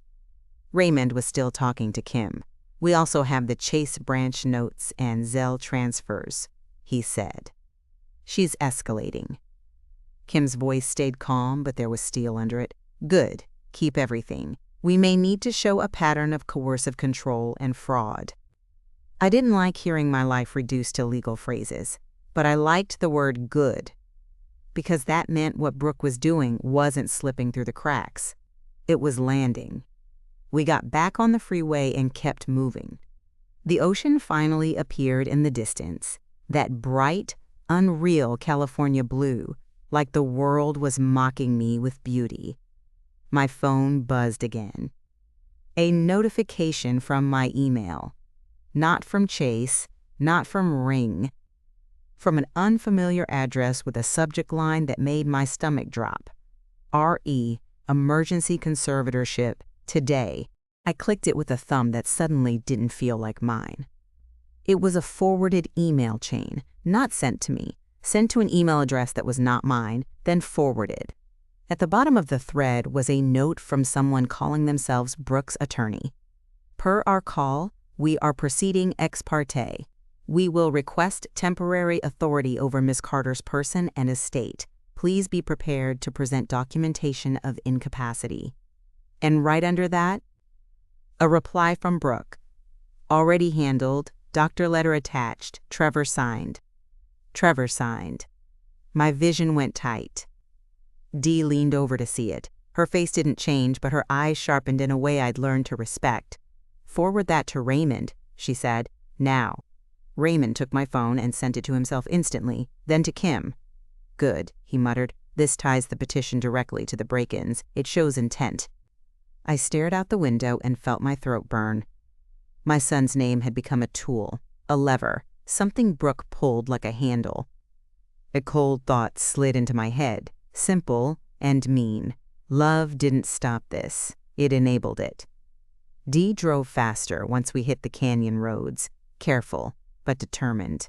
She didn't weave. She didn't speed like a teenager. She drove like a woman who knows every wasted minute becomes someone else's advantage. As we got closer, my phone buzzed again. Another ring alert. Motion detected living room. I tapped it. Brooke was inside now, walking through my Malibu house with her iPhone held up, recording. She panned across my furniture like she was shopping. She opened a drawer. She pulled out a set of keys and held them up to her camera like a prize. Then she said something, and even though I couldn't hear the audio clearly, I could read her mouth. Inventory. Dee let out a single, humorless breath. She's making her own evidence real. Raymond's voice went low. Good, let her. That's when the dispatcher came back on the line. Ma'am, deputies are approaching the property. Do you see anyone outside? I looked at the feed again. Through the front windows, I caught a flash of a patrol vehicle pulling up. The camera angle didn't give me much, but I saw movement. I saw a uniform. They're there, I said. Dee's grip tightened on the steering wheel. Thank God. But then the next twist hit so fast it felt like whiplash. Brooke's phone lit up in the feed. She looked down, then looked straight at the ring camera again. And she smiled. Not a nervous smile. A confident one. She walked to the front door and opened it before the deputy even knocked. She stepped out with her hands up, holding papers. Papers. She was ready. Raymond leaned forward in the passenger seat, eyes narrowed at my phone screen. Zoom, he said. Can you zoom? I pinched the screen. The image pixelated a little, but I could make out the top page she was holding. A court caption. Los Angeles County Superior Court. And in the middle, big, bold words. Temporary order. My stomach flipped. Dee said, no, that's not possible that fast. Raymond's voice snapped. It's possible if it's fake, or if it's a filing receipt, or if it's an unsigned proposed order. People wave paper and count on deputies not reading. The deputy took the papers, looked down, then looked up at Brooke. I couldn't hear the conversation, but I could see body language. The deputy stayed cautious. Brooke stayed animated. Harold and Janice hovered behind her like backup singers. Then the deputy stepped closer to the door. He angled his body like he was going to go inside. My heart nearly stopped. No. Dee said, stay calm. Raymond's voice turned urgent. Dispatch, he said into the phone. This is Attorney Raymond Patel. We are en route. Do not allow entry based on unverified paperwork. Ask the deputy to confirm with court or dispatch. The dispatcher said, Sir, I can't. Raymond cut in, crisp. Then relay that the owner is on the line and states there is no lawful authorization, and this is an active fraud investigation. I watched the deputy hesitate at the threshold. He looked down at the papers again. Then he turned, walked back to his vehicle, and spoke into his radio. Brooke's shoulders tensed. Power shifted. Raymond exhaled once. Good deputy. Dee didn't slow down. We're almost there. As we turned onto my street, I saw it with my own eyes. 2 patrol vehicles parked out front, and Brooke's Range Rover Evoque pulled halfway into the driveway like she owned the angle of the sun. Harold and Janice stood near the walkway with their arms crossed, wearing the expression of people who think they're morally superior while trespassing. Brooke was mid-sentence with the deputy, waving those papers like flags. The second she saw my Lexus pull up, her whole face changed. Not surprise. Annoyance. Like I'd shown up late to a meeting she scheduled about my own life. Dee parked and got out first, not aggressive, just present. Raymond stepped out next, suit jacket already on, briefcase in hand, looking like exactly what he was. The reason Brooke couldn't just bulldoze me. I climbed out last, my knees a little weak, but my spine straight. The deputy nearest the door turned toward us. Ma'am, he said, are you Marlene Carter? Yes, I said. Okay, he said, and his voice softened just slightly. We got a call about attempted forced entry. She's claiming she has a temporary court order. Raymond stepped forward. Officer, may I see the paperwork? Brooke snapped. It's none of your business, Raymond. Raymond didn't even look at her. He held his hand out to the deputy, calm and firm. The deputy handed over the papers. Raymond scanned them fast. His eyes moved like a printer. Then he looked up, and his expression turned almost satisfied. "This is not a court order," he said, loud enough for everyone to hear. "This is a proposed order attached to an ex parte application. It's unsigned. It has no judge's signature, no file stamp on the order itself." Brooke's face tightened. "That's a lie." Raymond turned the top page so the deputy could see. "Look here," he said, tapping a blank signature line. "No judge, no authority." The deputy's posture shifted immediately. His shoulders squared. His tone turned official. "Ma'am," he said to Brooke, "you don't have legal authority to enter the residence. You need to step away from the door." Brooke's voice went sharp, panicked now. "But the hearing is today." "That doesn't grant entry," the deputy said. Harold stepped forward, chest puffed. "We're her family." The deputy didn't blink. "Doesn't matter." Dee leaned in toward me, whispering, "Watch the father. He's the one who'll swing." Harold's face reddened. "This woman is confused. She's not safe. We're trying to protect her assets." I looked at him and felt something inside me go very still. "You're trying to take them," I said, and my voice didn't shake. "There's a difference." Harold took one more step forward, and the deputy lifted a hand. "Sir, back up." Janice started crying immediately, like a faucet turning on. "She's so mean," she sobbed, loud enough for neighbors to hear. "She's ruining our daughter's life." Dee muttered, "That's for the audience." Brooke's eyes flashed. "Marlene, stop. Stop this. You're embarrassing yourself." Embarrassing myself. In front of my own front door. I almost laughed. Instead, I looked at the deputy again. "Officer," I said, "she entered my home. I have it on ring footage with timestamps. She used a locksmith." The deputy nodded. "We'll take a report." Raymond held up his phone. "I can provide the clip now." Brooke snapped. "You can't use that. That's—" Dee cut in, cool as ice. "It's her camera, sweetheart. It's her house." Brooke's jaw clenched so hard I could see the muscle jump. Then came another mini earthquake. The locksmith stepped out from inside my house, tools in hand, eyes wide. He looked at the deputies like he'd just realized what kind of job he'd walked into. "Sir," the deputy said, "did you manipulate the lock to gain entry?" The locksmith swallowed. I was told she owned it." Brooke whipped around.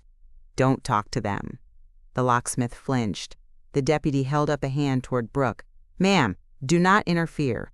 The locksmith looked at me, miserable. "Ma'am, I'm sorry. She said she had paperwork. I didn't know."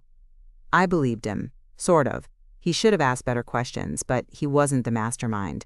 He was a tool Brooke rented.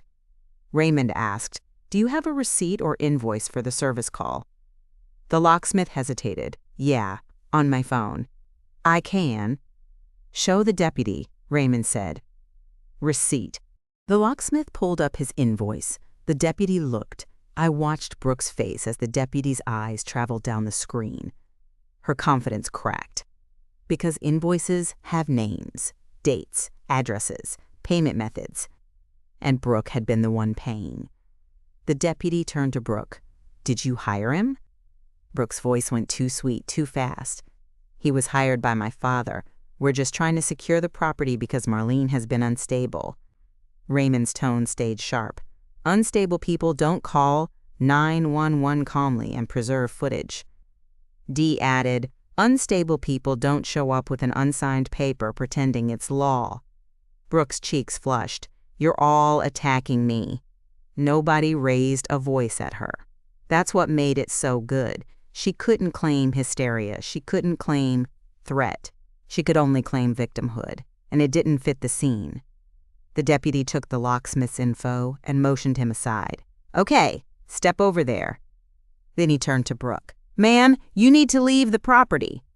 Brooke's eyes went wide. "You can't make me. I have." The deputy's voice got firmer. "This is a lawful order. You are trespassing." Harold started protesting again, but the second deputy stepped closer, hand near his belt, not threatening, just reminding. Harold backed down. Janice kept crying. Brooke's eyes drilled into mine like she wanted to burn me. "You're gonna regret this," she said, low enough that the deputies didn't react, but loud enough that I heard every syllable. I looked at her and said something I didn't plan, but it came out clean. Regret is for people who did something wrong. Her mouth tightened. She stepped back toward her Range Rover. But then, because Brooke couldn't help herself, she tried one last move. She turned toward the deputy and said, trembling now, "She hit me earlier. She threatened me. She's abusive." The deputy's face didn't change much, but I could see the shift. Protocol. He glanced at me. "Ma'am, she's alleging." Raymond stepped forward immediately. "Officer, there is video from earlier today at Marlene's Pasadena residence. She never touched Brooke. Brooke attempted to remove property and directed movers to search the home. The DA investigators were present." The deputy blinked. "DA investigators?" Dee pulled out her phone and showed the deputy Kim Lawson's text thread header. "Investigator Kim Lawson, County DA," she said. "They've been involved since this morning." The deputy's posture shifted again. This went from family dispute to documented fraud in progress. He turned back to Brooke. "Ma'am, I'm not taking an elder abuse allegation at face value when you're on video entering her home with a locksmith. If you want to file a report, you can do it at the station." Brooke's eyes flashed with hate. And then she did something I'll never forget. She looked right at me and smiled. It wasn't warm, it wasn't friendly, it was the smile of someone who still thinks they're holding the winning card. Then she said, loud and clear, "Trevor already chose." My stomach clenched. Raymond's head snapped toward her. "What did you just say?" Brooke didn't answer him. She walked to her car, opened the door, and reached inside. For a split second, my brain flashed with fear. Weapon, spray, something like that. But what she pulled out wasn't a weapon. It was a folder. Not the manila deed folder. A printed trust binder, mine, except this one had sticky tabs all over it, like someone had studied it for war. My blood ran cold. "How do you have that?" I said, and my voice finally cracked. Brooke held it up like a trophy. "You left it out," she said. "You're careless." That was a lie, and we all knew it. I didn't leave it out. She took it or copied it or had Trevor bring it home. Either way, she had it. Dee's eyes narrowed. "That's stolen property." Brooke tilted her head. "Prove it." Then she opened the binder to a page and held it toward me from a distance, just enough that I could see the heading. Schedule of assets. My throat tightened. She didn't need to sell my Malibu house if she had access to the full list of everything else. Raymond's voice dropped into something dangerous. "Officer," he said, "that binder contains private financial information. She is not authorized to possess it." The deputy stepped forward. "Ma'am, hand over the binder." Brooke hugged it to her chest. "No, it's evidence for court." "It's not evidence," Raymond snapped. "It's confidential and privileged, and it's not yours." Brooke laughed once, sharp. "It will be once the judge signs." And that's when I understood why she'd been so confident. She wasn't betting on strength. She was betting on speed. If she could get a judge to sign temporary authority, even for a day, she could start moving money, changing titles, and locking me out while I was still catching my breath. Dee leaned toward me, whispering, "We need to know what's in that binder, specifically what she thinks she can use." Raymond's eyes stayed on Brooke. "Kim," he said into his phone, stepping aside, "I need you to flag the court immediately. She's waiving an unsigned order and trespassing at the Malibu property. We have deputies on scene. We have video. We have the stolen trust binder in her possession." Kim's voice came through, steady. "Send me the deputy's name and badge number. I'm escalating." Brooke watched Raymond, then looked at the deputy again. "Are you going to let him harass me?" The deputy held out his hand again. "Binder, now." Brooke's face hardened. She shoved it into her back seat and slammed the car door. The deputy stepped forward as if to stop her, then paused, looking at Raymond for guidance. Raymond's jaw tightened. "Officer, you can document it, photograph it." She just refused lawful direction.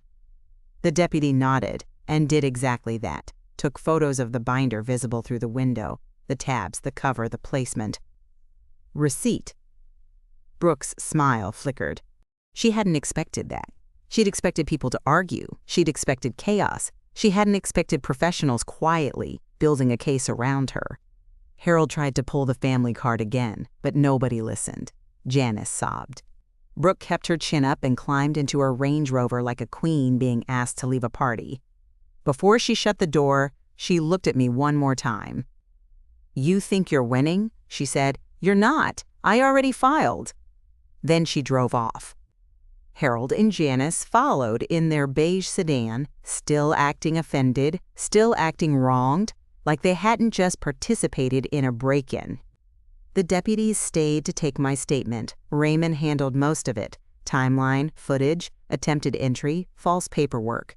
Dee offered to send the clips immediately. I answered questions when they asked, keeping my voice steady, my words simple. When it was done, the deputy handed me a card and said, "Ma'am, if she returns, call immediately." I nodded. "I will." Dee walked me into my Malibu house, and the second I crossed my own threshold, my chest tightened. Not because anything was broken, because everything was familiar. My furniture, my photos, the smell of the ocean mixed with lemon cleaner. Brooke had been inside all of it. She'd walked through my life like she owned it. Dee went straight to the living room and checked drawers. We need to see what she touched. Raymond moved toward my study area, scanning for open cabinets. "Look for missing documents." I followed, and my eyes went straight to my bookshelf. The spot where my trust binder normally lived was empty. I whispered, "She took it." Dee's voice stayed calm, or she took a copy. Either way, she has a working map. Raymond found something on my desk and held it up. A sticky note. Not mine. Brooke's handwriting was neat and sharp, the kind of handwriting that looks pretty while it ruins your life. It said, "Mail key, safe code, ask Trevor." I stared at it until my vision blurred. That note wasn't just planning, it was confirmation. Trevor wasn't just passive, he was part of her process. Dee photographed it immediately, then slipped it into a clear bag like she had those things on her at all times.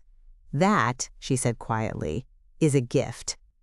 I sank onto a chair, ocean light spilling through the window, and I felt my throat burn. "I feel stupid," I admitted, low. Raymond looked at me.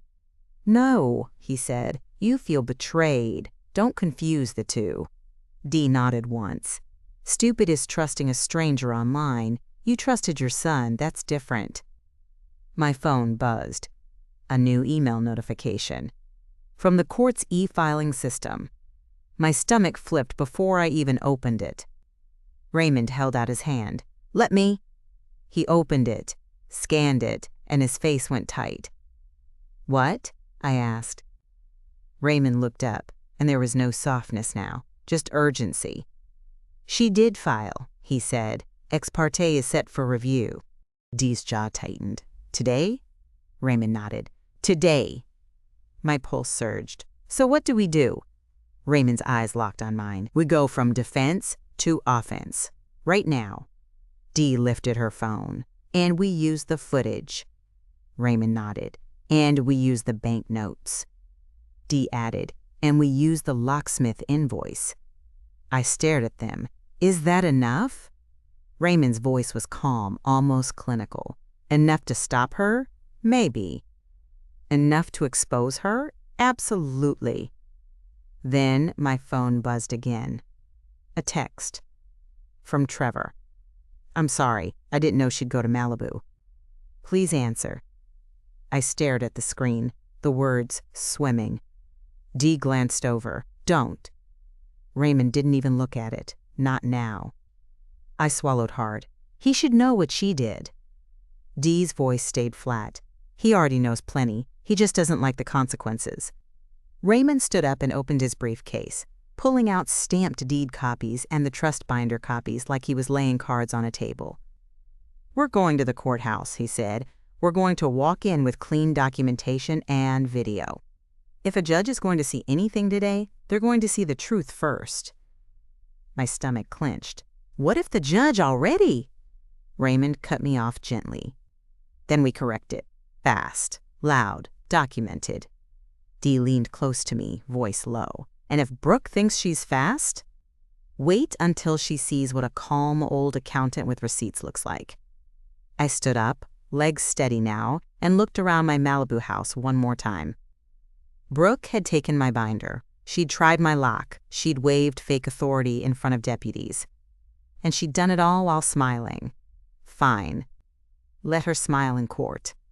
Because the next time I saw that smile, I wanted it in front of a judge, a deputy, and a prosecutor. We walked out to the Lexus, and as I climbed in, my phone buzzed one more time, this time a call.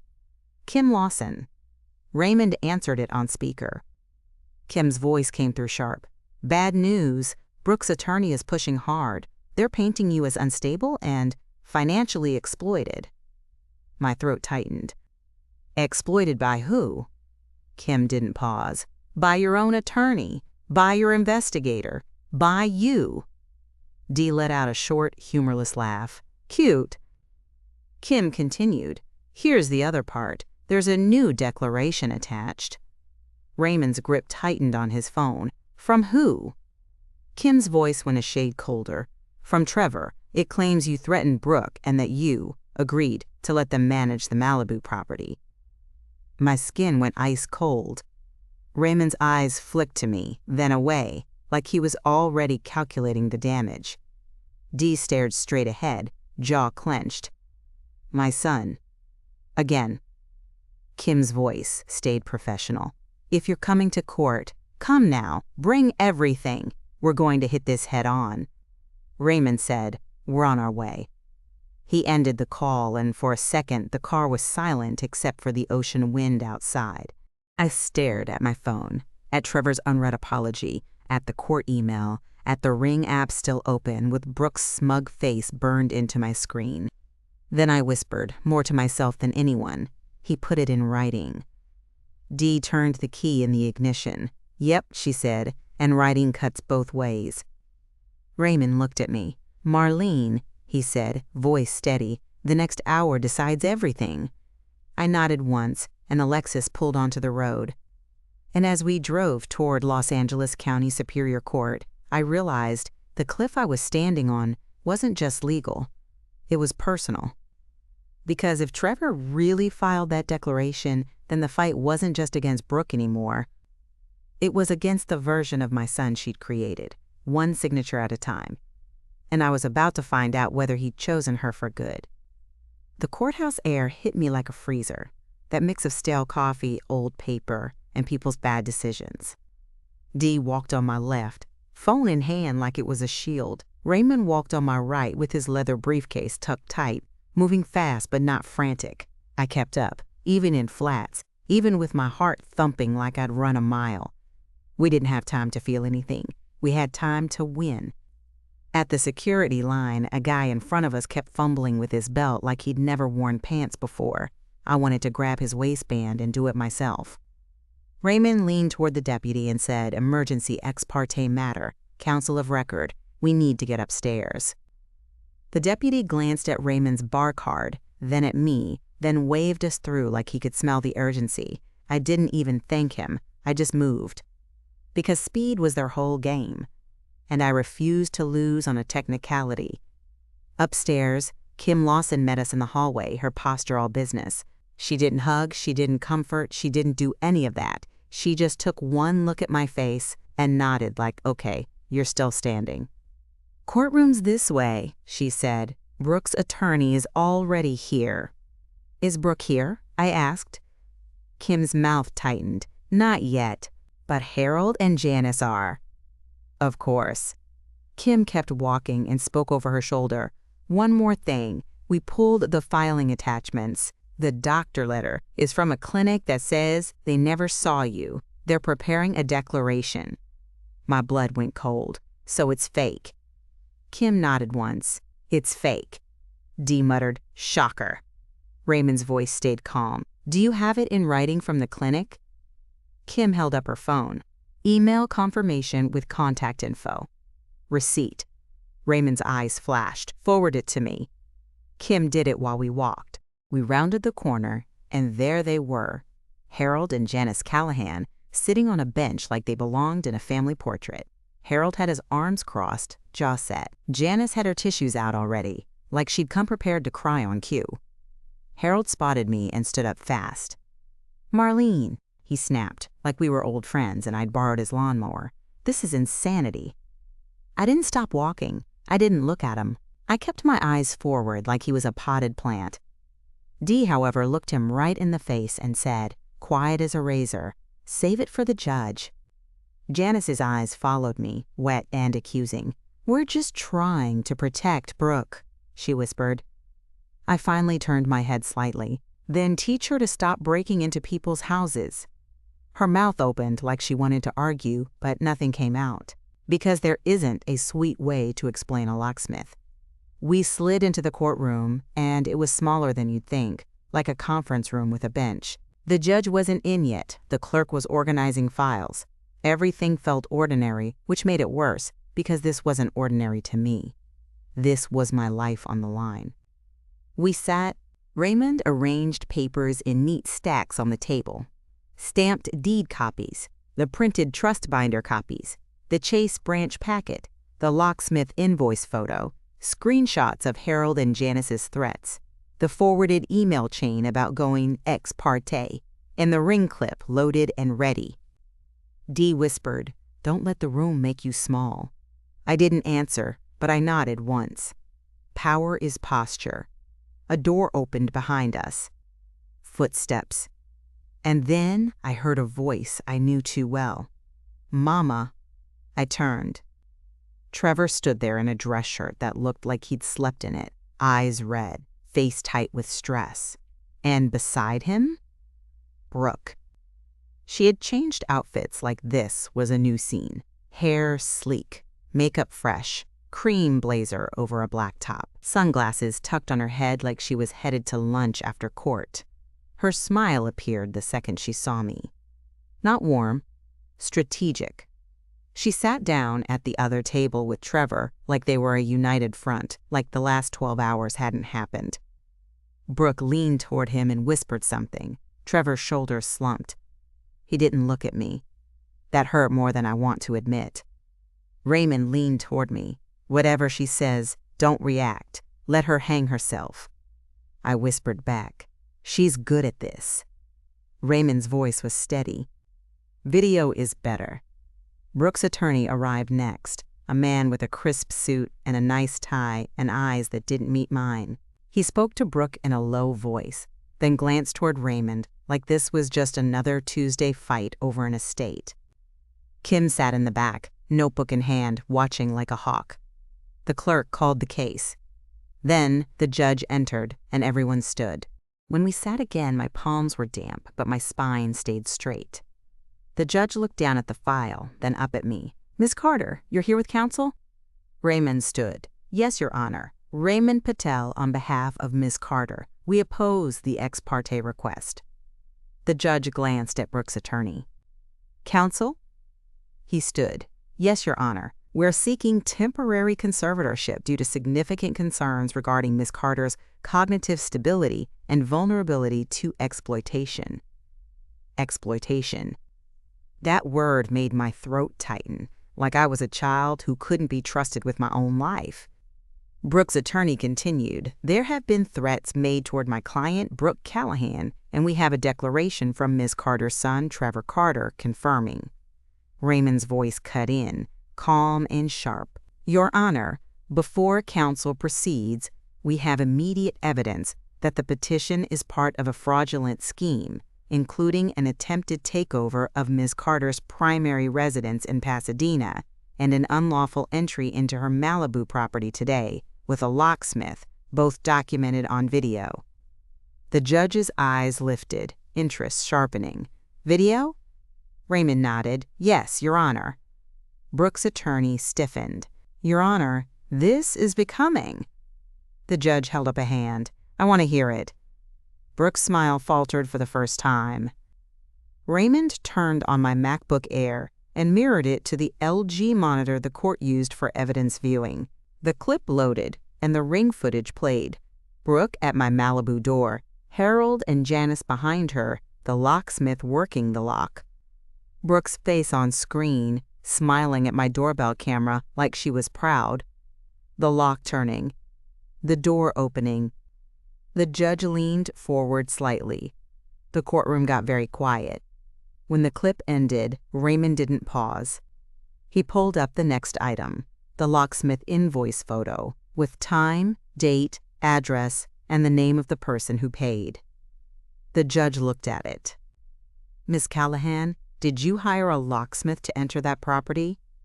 Brooke's attorney started. "Your Honor, my client." The judge held up a hand again. "I asked Miss Callahan." Brooke's lips parted. She glanced at her attorney, then at Trevor, then back to the judge. "We were securing the property," she said, voice soft and righteous. "Marlene is unstable. We needed to make sure she wasn't. Unstable people don't call 911 while preserving evidence," Dee muttered under her breath, but not loud enough to get in trouble. The judge didn't look amused. "You entered without the owner present?" Brooke blinked slowly. "We had reason to believe we had temporary authority." Raymond stepped in. "Your Honor, they waived an unsigned proposed order at deputies. We have photographs of it and officer statements available. It was not a signed order." Brooke's attorney tried to regain control. "Your Honor, the ex parte application was being processed." Kim Lawson stood in the back. "Your Honor, may I be heard briefly?" The judge looked surprised, then nodded. "State your name." "Investigator Kim Lawson, County DA." She kept it crisp. "Our office has an open fraud investigation involving Ms. Callahan stemming from earlier today at Ms. Carter's Pasadena residence.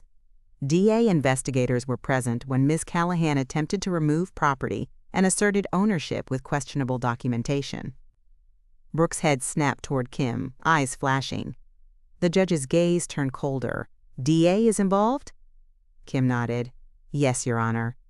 There it was. Authority. Brooke's whole posture shifted, just a hair. She was used to intimidating family. She wasn't used to prosecutors. The judge turned to Brooke's attorney. "Why is this court being asked to grant emergency authority in the middle of an active fraud investigation involving the petitioner?" Brooke's attorney's jaw tightened. "Your Honor, we believe Ms. Carter is being manipulated by—" Raymond stood straighter. "We have objective medical documentation that Ms. Carter is cognitively intact. She underwent evaluation after Ms. Callahan publicly suggested incapacity. We submitted it with our opposition." He handed the clerk a copy. The judge read the first page, then the signature line, then the conclusion. "No impairment." The judge looked at me. "Miss Carter, are you aware of what conservatorship entails?" "Yes," I said, and my voice didn't shake. "It's taking my rights and giving them to someone else." The judge held my gaze a beat longer than she needed to. "And do you want that?" "No," I said, "not under any circumstances." The judge nodded slowly, then turned her eyes to Trevor. "Mr. Carter," she said, "there's a declaration from you." Trevor stood like his legs barely wanted to work. "Yes, Your Honor." His voice sounded thin. The judge lifted the paper slightly. "It claims you witnessed your mother threaten your wife and that your mother agreed to let you manage her Malibu property." Trevor's mouth opened, then closed.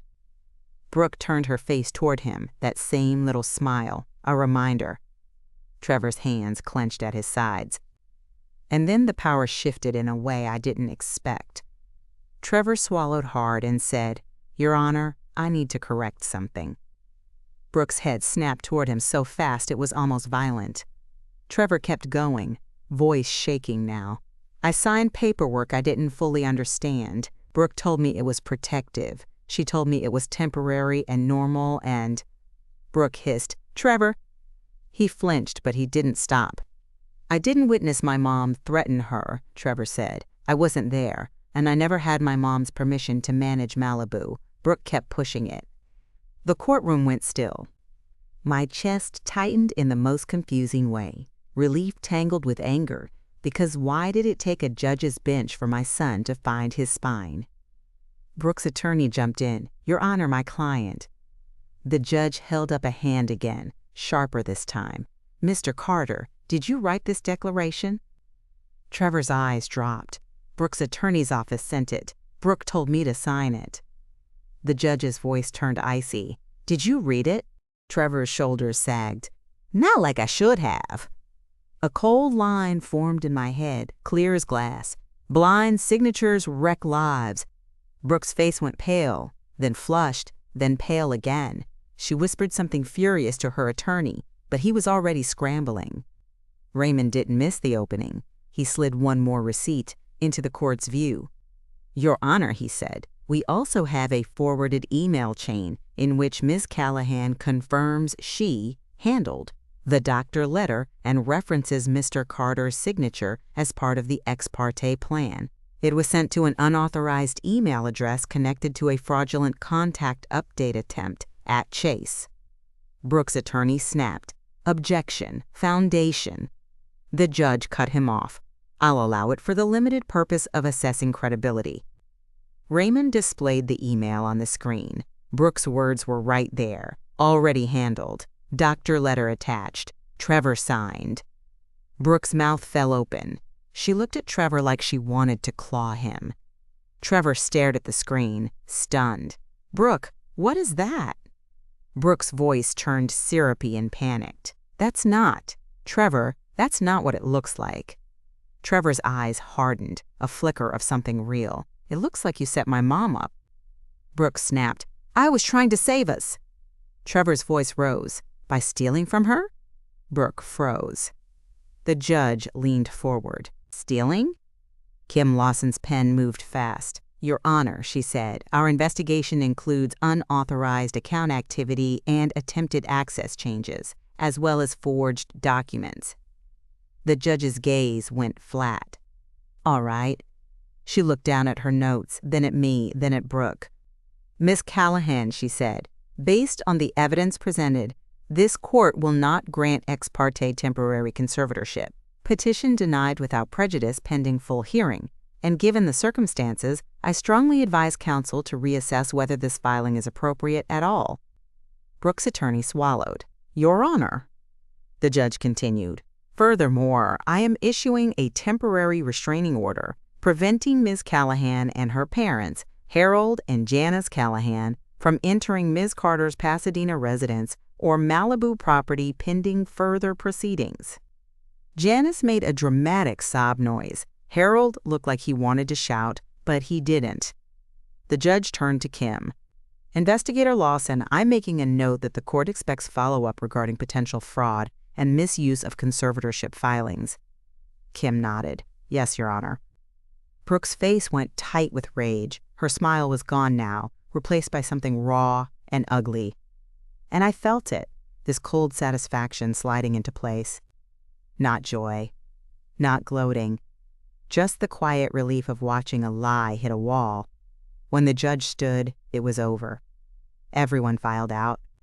In the hallway, Brooke's attorney pulled her aside and spoke fast, low. Brooke's hands were shaking now. She kept darting looks at Trevor, like she wanted to drag him back into line. Trevor stood a few feet away, staring at the floor, face wrecked. Raymond leaned toward me. "You did it," he said softly. I didn't answer with thank you. I answered with the truth.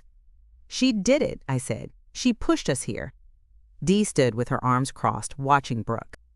"She's not done," Dee murmured. "People like that don't quit. They pivot." Kim Lawson stepped out of the courtroom behind us and walked straight to Raymond. "I need those clips and printouts officially," she said. "We're moving this forward." Raymond nodded. "You'll have them." Kim's eyes flicked to me. "Miss Carter, are you willing to sign a statement regarding the break-in and the bank activity?" "Yes," I said. "Whatever you need." Brooke must have heard that. She spun around and walked toward me, fast, eyes blazing. "You're destroying my life," she hissed. Dee stepped between us instantly, not touching her, just blocking her like a wall. Raymond's voice was calm but deadly. Do not approach my client." Brooke's face twisted. "She's a liar. She's—" Kim Lawson's voice cut through the hallway. "Miss Callahan." Brooke froze. Kim's tone was flat. "If you continue harassing Miss Carter, you're going to create a whole new set of problems for yourself." Brooke looked at Kim like she couldn't decide whether to fear her or insult her.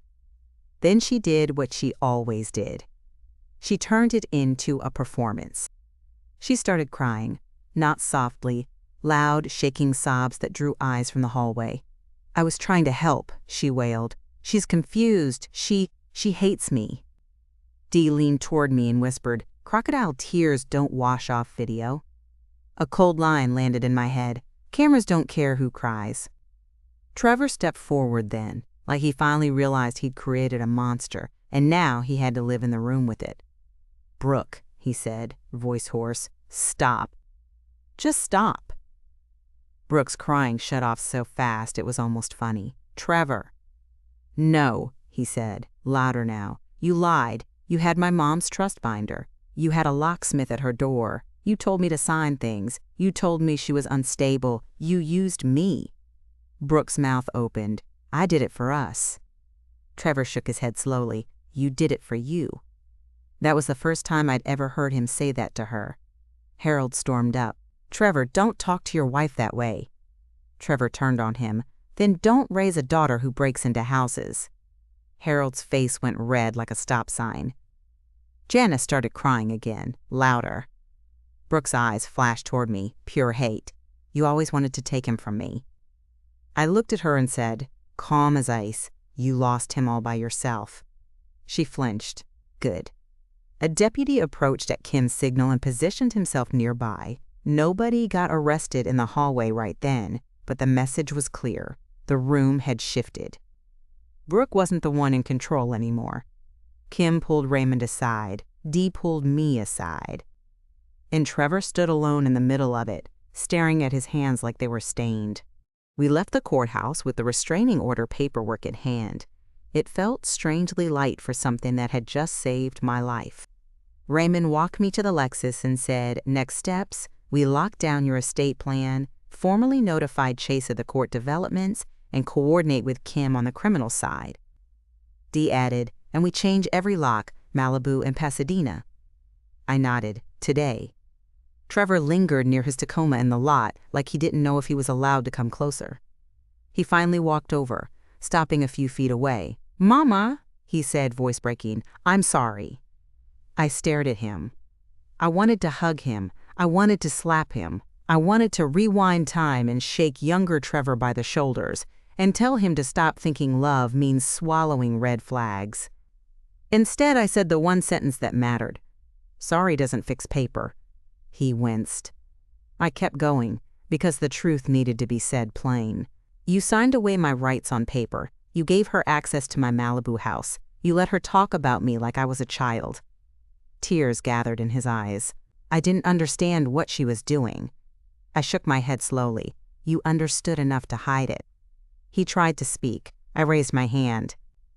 "Here's what's going to happen," I said, and my voice stayed steady. "You're going to get your own attorney. You're going to cooperate with Kim Lawson. You're going to tell the truth about every document you signed and every conversation you had about my money." Trevor's shoulders dropped. "Okay." "And you're going to move out," I added.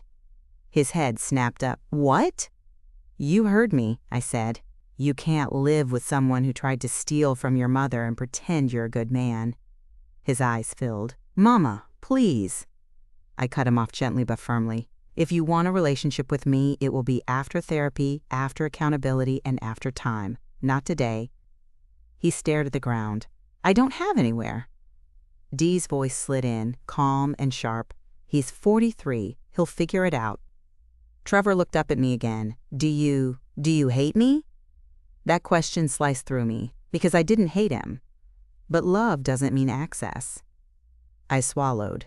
"I love you," I said, and my voice cracked just a little. "That's why I'm not letting you ruin me." He nodded, like he understood, though I don't think he did. Not fully. Then I got in my Lexus, shut the door, and let the air conditioning cool my skin. Dee drove. Raymond sat in the passenger seat, already making calls. I stared out the window and watched Los Angeles roll by in sunlight, and I felt something I didn't expect. Relief. Not because it was over, it wasn't. But because I wasn't alone in it anymore, not in the dark, not with doubts. I had receipts, I had professionals, I had a judge who saw the truth. Back at my Pasadena house, Curtis Vaughn met us at the gate like he'd been standing guard with his whole soul. "Miss Carter," he said, "you okay?" I nodded. "I'm okay, Curtis." He exhaled like he'd been holding his breath since 5 in the morning. We walked inside and it looked normal again, except it didn't feel normal. My home felt like a place that had survived an attempted invasion. Raymond set his briefcase down and said, "We'll coordinate with the locksmith for new locks today." Dee pulled out her phone. "I'll get the Malibu guy to rekey everything too." Then my iPhone buzzed. A notification from Bank of America. Dee's eyes narrowed. "That's not your bank." "It's not," I said. I opened it anyway. It wasn't a notification for me. It was a screenshot that had been sent to me from an unknown number. A Bank of America balance page. And under it, one line of text. "Look what you made her do." My stomach clenched.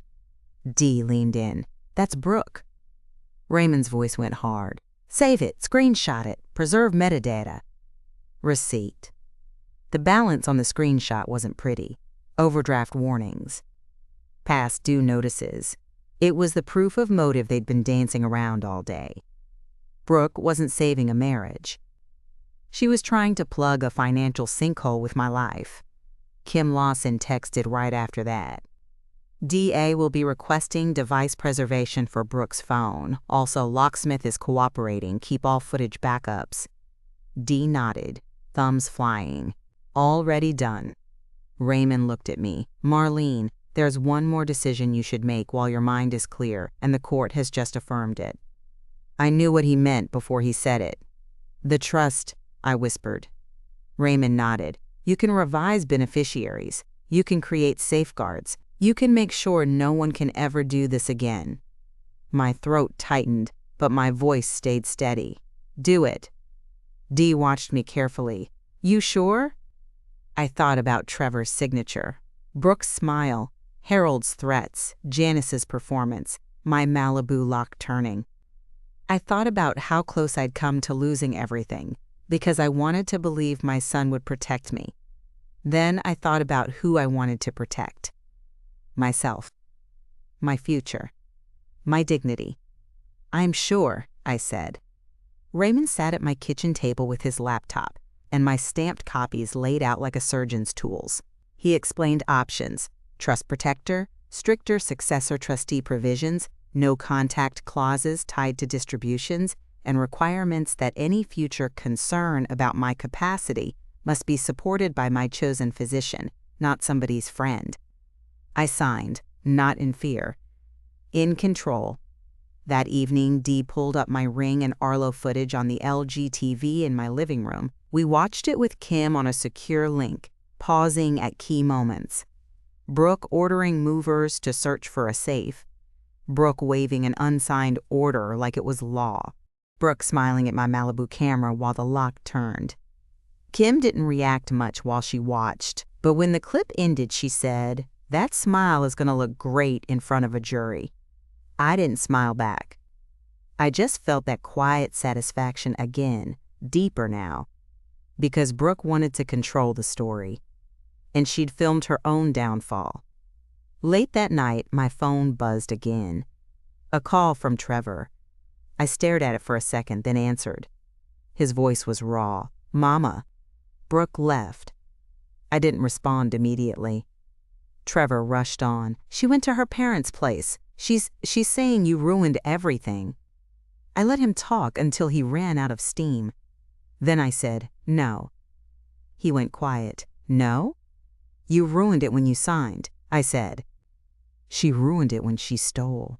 He whispered, "I know." I closed my eyes. "Trevor, you're going to testify to the truth if asked." "I will," he said. "And you're going to stop letting other people use you as a weapon," I added.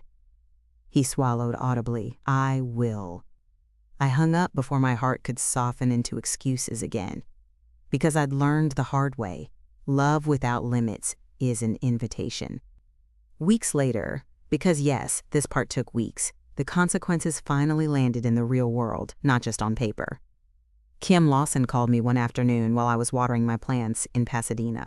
The sun was bright, my lemons were still in their bowl, and my life was trying to pretend it was normal again. "Miss Carter," Kim said, "we executed warrants. Devices were preserved. We have enough." My throat tightened. Enough for what? Kim's voice stayed steady. "Forgery-related charges are being pursued. Fraud investigation is moving. Brooke is lawyering up." I stared at my garden hose like it was suddenly heavy. "What about Harold and Janice?" Kim paused. "They're not looking great either." I let out a slow breath. Not joy. Relief.